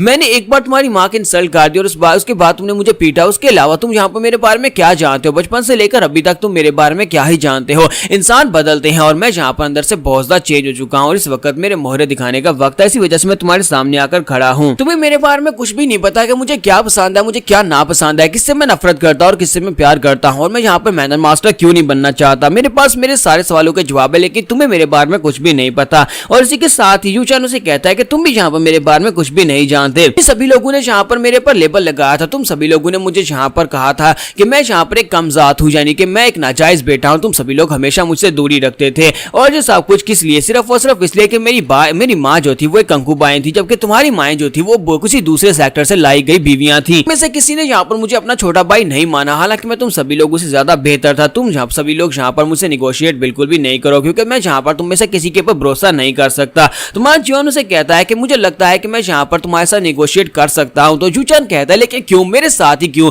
तुम्हारा जियोन कहता है क्योंकि तुम सबसे बेस्ट हो। तो ये बात सुनने के बाद इसी के साथ हमारा यूचान वहीं पर शांत हो जाता है और कहता है क्या इसने यहाँ पर क्या कहा? और साथ ही वो अंदर से सोच रहा था कि अपनी सारी जिंदगी में यहाँ पर कास्ट आउट रहा, सभी लोग मेरा मजाक उड़ाते थे, मुझे नाजायज कहते थे, मेरे अपने ब्रदर्स यहाँ पर मुझे यही कहते थे, मेरी फैमिली के सभी लोग ये कहते थे। इसी वजह से मैं हमेशा अकेला रहता था, मैं अकेले रहकर सिर्फ प्रैक्टिस करता रहता ताकि कोई तो यहाँ पर मुझे बेस्ट कहे। लेकिन आज यहाँ पर मुझे ये उम्मीद नहीं थी कि थर्ड यंग मास्टर जो कि यहाँ पर मेरी माँ से भी नफरत करता है, जिसने एक बार मुझसे मार खाई है, वो यहाँ पर मुझे सबसे बेस्ट कह देगा। सारी जिंदगी इसी मौके का तो इंतजार कर रहा था, कोई ना कोई तो यहाँ पर आकर मुझे पहचाने, कोई मुझे आकर एक्नॉलेज करे और इसने यहाँ पर मुझे कहा है कि मैं सबसे बेस्ट हूँ। मुझे लगता है कि मुझे इसकी बात सुन लेनी चाहिए, आखिर से मुझसे क्या चाहिए होगा, मैं सुन लेता हूँ कि ये मुझसे क्या चाहता है। और इसी के साथ वो कहता है अच्छा ठीक है, बताओ कि तुम्हें मुझसे क्या चाहिए। जियोन कहता है कि ये बहुत ही अच्छा है, चलो फिर ठीक है, मैं तुम्हें बताता हूँ कि मुझे क्या चाहिए। के बाद हमारा जियोन और गोचान दोनों वहां पर से वापस की तरफ आ रहे होते हैं। गोचान कहता है कि मुझे लगा नहीं था कि ये इतनी आसानी के साथ यूचान को मना लेगा, इसने फोर्थ यंग मास्टर को बड़ी आसानी से मना लिया। मुझे तो लगा था कि ये यहाँ पर इवल स्पिरिट्स को यूज करके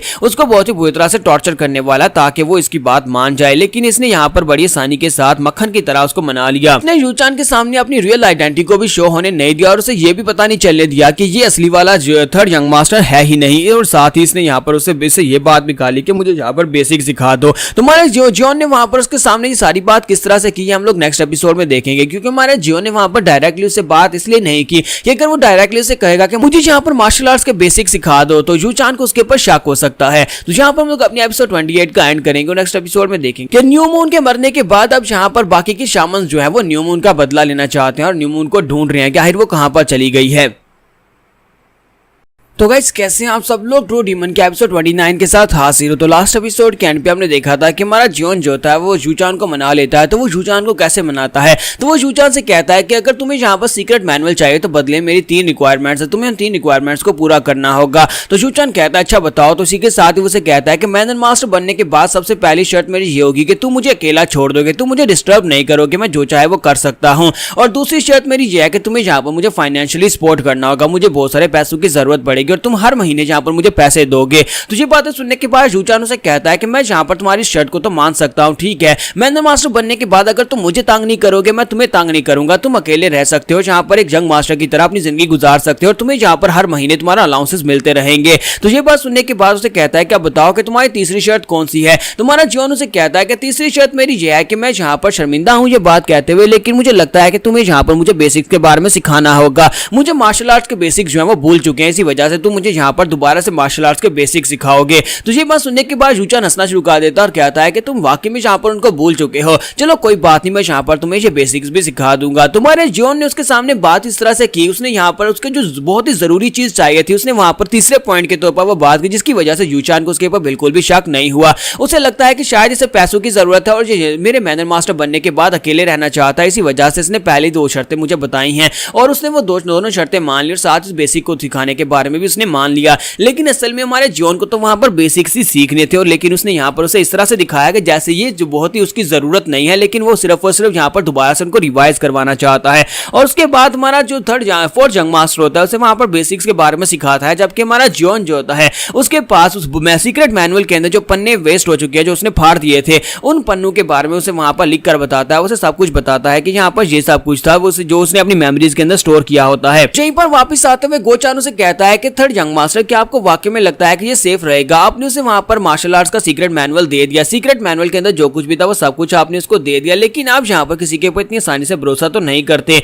तुम्हारा जियोन उसे कहता है कि तुम्हें किसने कह दिया कि मैंने उसे सारे का सारा सीक्रेट मेथड दे दिया है? तो वो उसे कहता है कि इस बात का क्या मतलब है? तो वो कहता है कि इस बात का मतलब यह है कि मैंने वहां पर जो पन्ने मैंने फाड़ दिए थे उन पन्नों के अंदर से जितने कैरेक्टर्स थे उन सभी कैरेक्टर्स में से तकरीबन हर 10 कैरेक्टर्स के बाद मैंने कुछ लफ्जों को चेंज कर दिया, जिसकी वजह से चाहे वो सारी जिंदगी यहाँ पर सीक्रेट मैनुअल को सीखने में लगा रहे वो कभी उसको सीख नहीं पाएगा। तो ये बात सुनने के बाद गोचान कहता है कि जो तुमने क्या कर दिया, अगर वो यहाँ पर उसको गलत तरीके से सीखने की कोशिश करेगा, अगर तुमने उसमें से कुछ लफ्जों को चेंज किया, इसका मतलब यह है कि वो उसकी कल्टीवेशन क्रिपल हो सकती है, उसकी मैडियंस ब्लॉक हो सकती है कल्टीवेशन के दौरान। साथ ही वो अंदर ही अंदर सोच रहा होता है कि ये बंदा वाकई में एक बहुत ही बड़ा कमीना डेविल है, इसने यहाँ पर उसके पास से सौदा किया था, लेकिन सौदे के एंड के ऊपर इसने यहाँ पर उसके साथ बिल्कुल भी अच्छा नहीं किया, उसे गलत टेक्निक देकर। यहीं पर से नेक्स्ट सीन में फिनिक्स पवेलियन का दिखाया जाता है, जहां पर दिखाते हैं कि फिनिक्स पवेलियन का जो मास्टर होता है वो अपने सबऑर्डिनेट से पूछता है कि बताओ न्यू मून कहां पर है, अभी तक न्यू मून वापस क्यों नहीं आई? तो उसे वहां पर इंफॉर्मेशन दी जाती है कि न्यू मून जो थी उसने लेडी सीओ के साथ गलत किया, उसने लेडी सीओ के दिए हुए मिशन को पूरा नहीं किया और साथ ही लेडी सीओ के ऊपर इल्जाम लगाकर वहां पर लेडी सीओ को पाबंदी बनवा दिया, उसे पकड़ लिया गया है, जिसकी वजह से न्यू मून की वजह से हमारे फिनिक्स पवेलियन और लेडी सीओ के दरमियान में जो रिलेशनशिप थे वो खराब हो चुके हैं और ऊपर से अब यहाँ पर कोई हमारे पर भरोसा भी नहीं करेगा, क्योंकि न्यू मून ने जहां पर हमारे साथ गद्दारी की है, उसने दुश्मन के साथ हाथ मिलाकर अब यहां पर से भाग चुकी है। तो हर मास्टरों से कहते हैं कि मैं चाहता हूं कि तुम जाओ, जाकर उसे पकड़ कर लाओ। तो इस बंदे का नाम शामन रिफ्लेक्शन होता है। तो वो रिफ्लेक्शन से कहता है कि रिफ्लेक्शन अब ये काम तुम्हारे जिम्मे है, जहां पर से मर्जी जाकर न्यू मून को ढूंढ कर लाओ, उसे मेरे पास लेकर आओ, मैं उससे पूछना चाहता हूं कि आखिर उसने ऐसा क्यों किया होगा। और इसी के साथ रिफ्लेक्शन उसे कहता है कि जी सर मैं अभी जाता हूं और जाकर उसे ढूंढ कर लाता हूं। और रिफ्लेक्शन वहां पर से निकल पड़ता है ताकि वो जाकर न्यू मून को ढूंढ कर ला सके। यहीं पर से नेक्स्ट सीन जो होता है पहाड़ों का दिखाया जाता है, जहां पर न्यू मून की टोपी वहां पर पड़ी होती है और साथ ही उसके कपड़े और उसके बेल्ट वगैरह वहां पर पड़ा होता है, जिसके ऊपर काफी सारा खून लगा होता है। सिर्फ और सिर्फ वहां पर यही चीजें होती है, जिसके अलावा उसकी बॉडी वहां पर नहीं होती, सिर्फ खून वहां पर ग्राउंड के ऊपर बिखरा पड़ा होता है। तो शामन रिफ्लेक्शन जैसे वहां पर पहुंचता है तो ये देखने के बाद बहुत सा हैरान होता है और कहता है कि यहाँ पर ये सब कुछ किसने किया होगा, आए न्यू मून के साथ ये सब कुछ कौन कैसे कर सकता है? क्योंकि न्यू मून हमारी जो टॉप 3 की शामन्स में से एक थी, उसके पास अपने एक बीस्ट भी था यानी चैमे मोरियो था, लेकिन इसके बावजूद कोई उसके साथ ये सब कुछ कैसे कर सकता है। वो अपने पास एक तलिस्मन को बर्न करता है और कहता है मैं यहाँ पर इस तलिस्मन को बर्न करके सब कुछ रिवाइंड करके देखूंगा क्या है यहाँ पर हुआ क्या था। उस तलिस्मन की मदद से वो यहाँ पर आत्माओं को बुलाता है और आत्माओं की मदद से पूरी की पूरी बैक फ्लैश वहां पर देखने वाला है। जैसे वहां पर अपनी पावर्स को यूज करते हो बैक फ्लैश देखता है तो वो कहता है कि यहाँ पर असल में क्या हुआ था। तो इसी के साथ उसे दिखाई देना स्टार्ट करता है। वो सब कुछ उसे दिखाई देता है कि लेडी सियोक ने उससे कहा था कि तुम्हें यहाँ पर fourth young master third young master को मारना होगा और उसने वहां पर उसके ऊपर रिवर्स डिग्री टेक्निक को यूज किया था, रिवर्स मर्डर टेक्निक को यूज करते हुए उसके ऊपर अटैक किया था जहां पर इवल मॉन्क था और इवल मॉन्क के ऊपर अटैक करने के बाद उसने वहां पर अपने कीड़ू को भी यूज किया था। यानी कि उसने अपने शेल्ड बीस्ट को यूज किया और शेल्ड बीस्ट को यूज करने के बाद उस लड़के ने अपना ब्लड अपने ऊपर डाला, उन कीड़ों को भी अवॉइड कर लिया, साथ उसकी शेल्ड बीस्ट को भी वहां पर पकड़ लिया। शेल्ड बीस्ट को बचाने के लिए उस लड़की ने वहां पर उसके साथ एक सौदा किया और लेडी सियोक को वहां पर फंसा दिया और उसके बाद उसने उस लड़की को छोड़ दिया और वो लड़की यहां पर पहुंची और यहां पर पहुंचने के बाद किसी ने उसके ऊपर अटैक करके उसको मार डाला और इसी के साथ ही शामन रिफ्लेक्शन को भी वहां पर बहुत ही खतरनाक ऑमिनियस एनर्जी महसूस होती है। वो कहता है कि यहाँ पर हो क्या रहा है, मुझे यहाँ पर क्या ये कोई इल्यूजन है या फिर मुझे यहाँ पर वाकई में कोई ऐसी स्पिरिट दिखाई दे रही है जो बहुत ज्यादा पावरफुल है। तो वहां पर वो भी बेचारा बहुत ज्यादा घबरा जाता है। जैसे वहां पर वो अपनी ब्लैक फ्लैश से बाहर निकलता है तो वो कहता है कि ये कोई आर्म्स स्पिरिट नहीं थी, ये कोई येलो स्पिरिट नहीं थी, ये कोई ग्रीन स्पिरिट नहीं थी, बल्कि ये एक ब्लू स्पिरिट थी। और इसी के साथ ही वो कहता है कि मुझे हाल मास्टर को जाकर बताना होगा, हम सभी शामन्स को यहाँ पर पूरी तैयारी करनी होगी क्योंकि एक ब्लू स्पिरिट यहाँ पर अपीयर हुई है और ब्लू स्पिरिट से निमटना हम सभी लोगों के लिए आसान नहीं होने वाला। यहीं पर से नेक्स्ट सीन हमारे जियोन का दिखाया जाता है कि हमारा जियोन फोर्थ यंग मास्टर जूचान के पास से वहां पर बेसिक सीखने के बाद आता है। तो अब यहाँ पर सीक्रेट मैनुअल के अंदर जो स्पेशल टेक्निक्स होती है वो उनको परफॉर्म कर सकता है। वो बड़ी आसानी के साथ उन सभी को कोऑर्डिनेट कर रहा होता है और उन सभी मूव्स को वहां पर परफॉर्म कर रहा होता है। तो हमारे जियोन के लिए अब ये काफी ज्यादा आसान हो गया था, बड़ी आसानी के साथ वो उसकी प्रैक्टिस कर सकता है। तो ये देखने के बाद वहां पर साइड के ऊपर खड़ी ब्लू स्पिरिट ये सब कुछ देख रही होती है और एंजॉय कर रही होती है और कहती है ये लड़का बहुत अच्छे से यहाँ पर प्रैक्टिस कर रहा है, ये हाई लेवल की मार्शल आर्ट्स की टेक्निक को सिर्फ और सिर्फ देखकर ही कॉपी कर रहा है और बड़े अच्छे से इसको प्रैक्टिस कर रहा है। मुझे लगता है कि ये लड़का जो है इसके बारे में ये कहना गलत नहीं होगा कि ये एक बहुत ही बड़ा जीनियस और टैलेंटेड लड़का है। इस लड़के ने तो यहाँ पर अभी तक एक छोटी सी मिस्टेक भी नहीं की, जिस तरह से यहाँ पर उसने देखा बुक के अंदर उसी तरह से इसको सेम टू सेम कॉपी कर रहा है। और साथ ही वो कह दिया कि अगर मैं यहाँ पर ये कहूँ कि अगर ये लड़का यहाँ पर थोड़ा सा और बड़ा होता यानी कि मेरी एज का होता तो मैं यहाँ पर इसके साथ कोई इस तरह का रिलेशनशिप रख लेती, यानी कि मैं इसके साथ यहाँ पर रिलेशनशिप बना लेती। लेकिन अगर ये लड़का यहाँ पर मेरे सामने आए और आकर मेरे सामने कहे कि प्लीज मेरे साथ शादी कर लो तो फिर हो सकता है कि मैं इसके बारे में सोचूं और वहीं पर खड़ी खड़ी वो शर्मा रही होती है। फिर साथ ही चिल्लाकर कहती है कि मैं सोच क्या रही हूँ, वो एक छोटा सा लड़का और मैं यहाँ पर हजारों साल पुरानी एक पुरानी ओल्ड बिच हूँ। और इसी के साथ ही गोचान भी वहां पर आ जाता है। तो गोचान आता है और उसे कहता है कि यंग मास्टर क्या आपने मुझे बुलाया? तो इसी के साथ ही वो उसे कहता है कि हाँ यहाँ पर मुझे तुमसे एक फेवर चाहिए।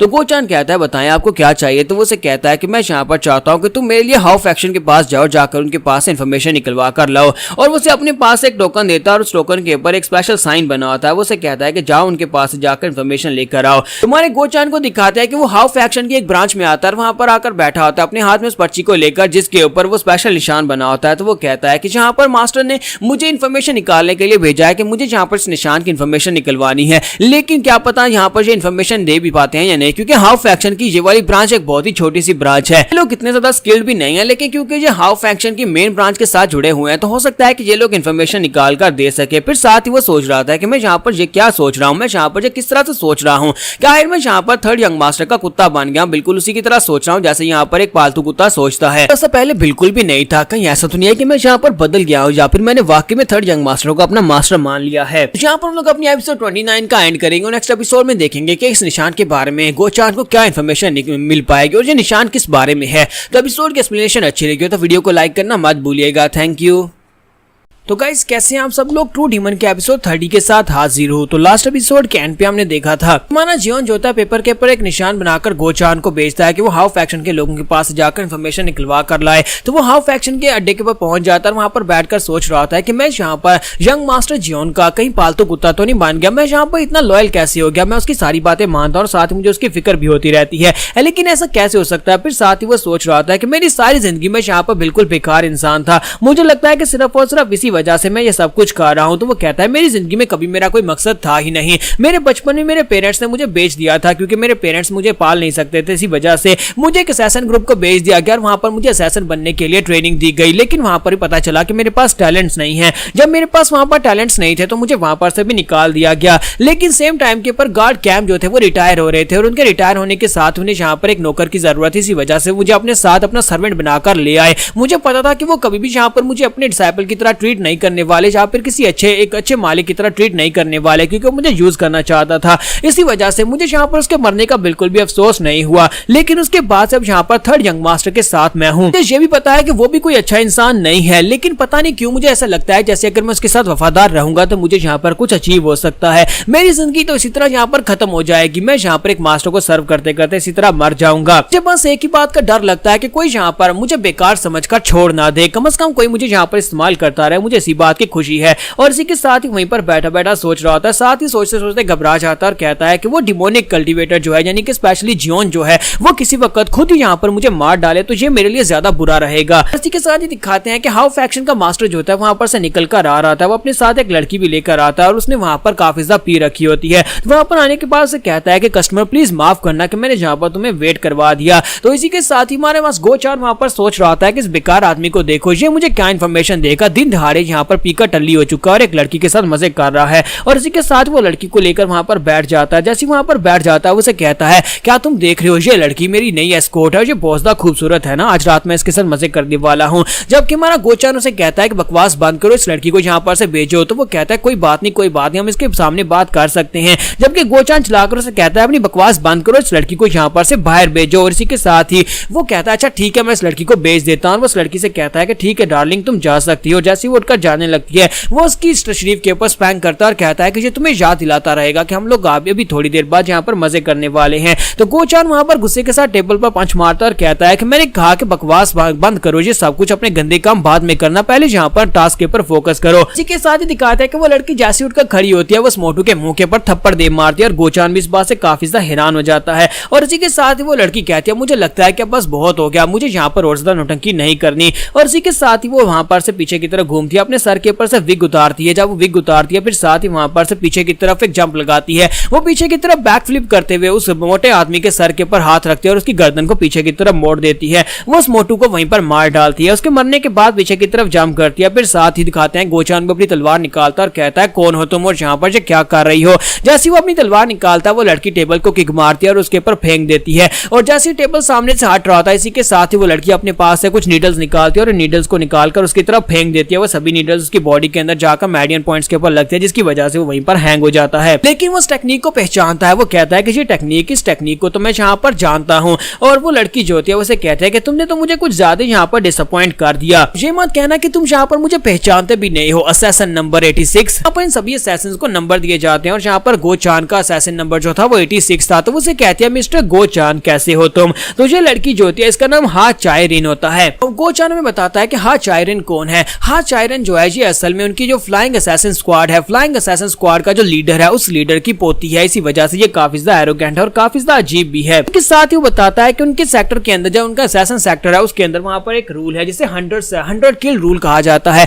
तो वो रूल ये है कि अगर यहाँ पर तुम में से कोई भी 100 लोगों को मार देता है, अपने 100 टारगेट्स को पूरा करता है, 100 लोगों की जान लेता है, तो उसके बाद वो सेक्टर लीडर बनने के लिए क्वालिफाई हो जाता है। और उसके बाद उसे यहाँ पर अपने आप को साबित करना होता है दूसरे क्वालिफायर्स को हराकर। और अगर वो ऐसा कर देता है तो वो सेक्टर लीडर बनने के लिए बिल्कुल परफेक्ट है, वो सेक्टर लीडर बन सकता है। लेकिन किसी को यहाँ पर इस बात के ऊपर क्या भरोसा कि ये लड़की यहाँ पर 100 लोगों को मार सकती है। ये फूल जैसी लड़की यहाँ पर 100 लोगों को मार चुकी होगी तब जाकर यहाँ पर सेक्टर लीडर बनी होगी। सेक्टर लीडर बनने के बाद इन लोगों को यहाँ पर एक स्पेशल पॉइजन टेक्निक दी जाती है जिसकी मदद से दूसरे लोगों के पॉइजन को भी रिलीज कर सकते हैं, दूसरे लोगों को पैरालाइज भी कर सकते हैं। और इसी के साथ ही वो लड़की जो होती है चायरिन, वो उसकी बॉडी के अंदर से नीडल्स को निकालती है और कहती है कि मैं यहाँ पर तुम्हारी पैरालिसिस को हटाती हूँ और उसके बाद हम लोग बात करेंगे। गोचान वहां पर सोच रहा था कि पता नहीं इसके दादा ने क्या सोचकर इसको यहाँ पर सेक्टर लीडर बना दिया होगा, क्योंकि ये लड़की तो बचपन में बहुत ज्यादा जालिम और बहुत ज्यादा एटीट्यूड वाली थी। तो यहाँ पर एक बचपन का सीन दिखाता है कि वो उसके ऊपर बैठी होती है और स्टिक के साथ से बहुत ही बुरी तरह से पीट रही होती है। और हमारा गोचान जो होता है बचपन से इस लड़की को बिल्कुल ही पसंद नहीं करता।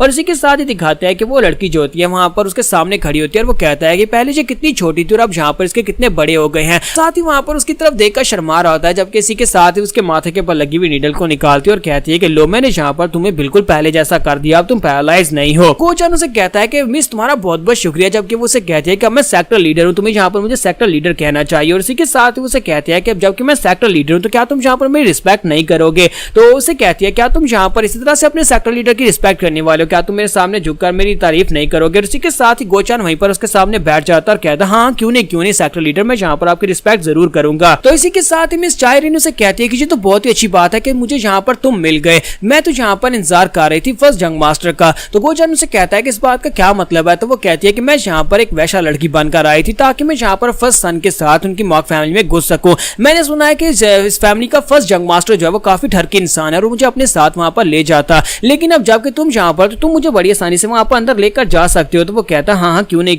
लेकिन आप वहां पर अंदर जाना क्यों चाहती है। तो वो उसे कहती है अब ये मत कहना कि तुमने यहाँ पर सेशन नंबर 29 के बारे में नहीं सुना कि वो यहाँ पर किस तरह से मारा गया। तो ये बात सुनने के बाद गोचान वहीं पर खामोश हो जाता है क्योंकि यहाँ पर गार्ड कैंप की बात हो रही होती है, क्योंकि गार्ड कैंप यहाँ पर मर चुका है और इसी के साथ ही सेकंड यंग मास्टर ने उन लोगों को बताया था कि वो अपने मिशन में फेल हो गया था। तो वो उसे कहती है कि अब जबकि गार्ड कैंप यहाँ पर अपने असैसिनेशन मिशन में फेल हो गया था और तुम्हें अच्छी तरह से पता है कि हमारे सेक्टर का रूल क्या है, चाहे कुछ भी हो जाए हमें यहाँ पर अपने असैसिनेशन मिशन को पूरा करना होता है, चाहे उसमें हमारा एक असैसिन मार क्यों ना जाए तब दूसरा असैसिन उसकी जॉब को पूरा करेगा। इसी वजह से मैं यहाँ पर हूँ। तो वो उसे कहती है कि मैं पर्सनली यहाँ पर इस टास्क को पूरा करने के लिए आई हूँ। मैं यहाँ पर थर्ड यंग मास्टर मॉक ग्योंगवून को मारने के लिए आई हूँ। नेक्स्ट सीन जोन का दिखाया जाता है कि जोन ने जब से यहाँ पर मार्शल आर्ट्स की ट्रेनिंग स्टार्ट किया वो हर वक्त मार्शल आर्ट्स की ट्रेनिंग ही करता रहता है। ब्लू स्पिरिट साइड के ऊपर खड़ी ये सब कुछ देख रही होती है और साथ ही गुस्से के साथ चिल्लाकर उसे कहती है कि अब तुम यहाँ पर कब तक ट्रेनिंग ही करते रहोगे, मुझे भूख लगी है, चलो चल के कुछ खाते हैं। तो वो उसे कहता है अच्छा ठीक है हम लोग चलकर कुछ खाते हैं। और उसके बाद डिनर टाइम हो जाता है तो वो वहां पर से एक नौकरानी की बॉडी को पोजेस करती है, फिर साथ ही वहां पर खाना खाना स्टार्ट करती है।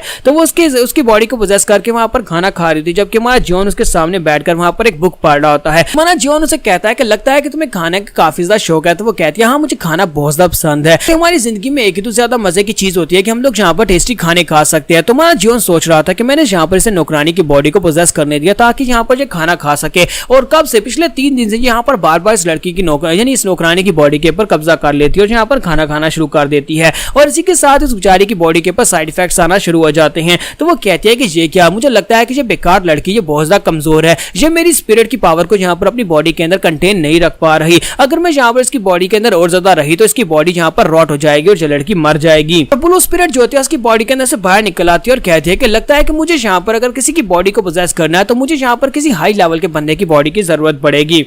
यहाँ पर हम लोग अपने एपिसोड 30 का एंड करेंगे और नेक्स्ट एपिसोड में देखेंगे अब जबकि यहाँ पर चायरिन पहुंच जाएगी तो चायरिन यहाँ पर आने के बाद कैसे थर्ड यंग मास्टर को मारेगी या फिर थर्ड यंग मास्टर चायरिन को मार डालेगा, ये हम लोग नेक्स्ट एपिसोड में देखेंगे।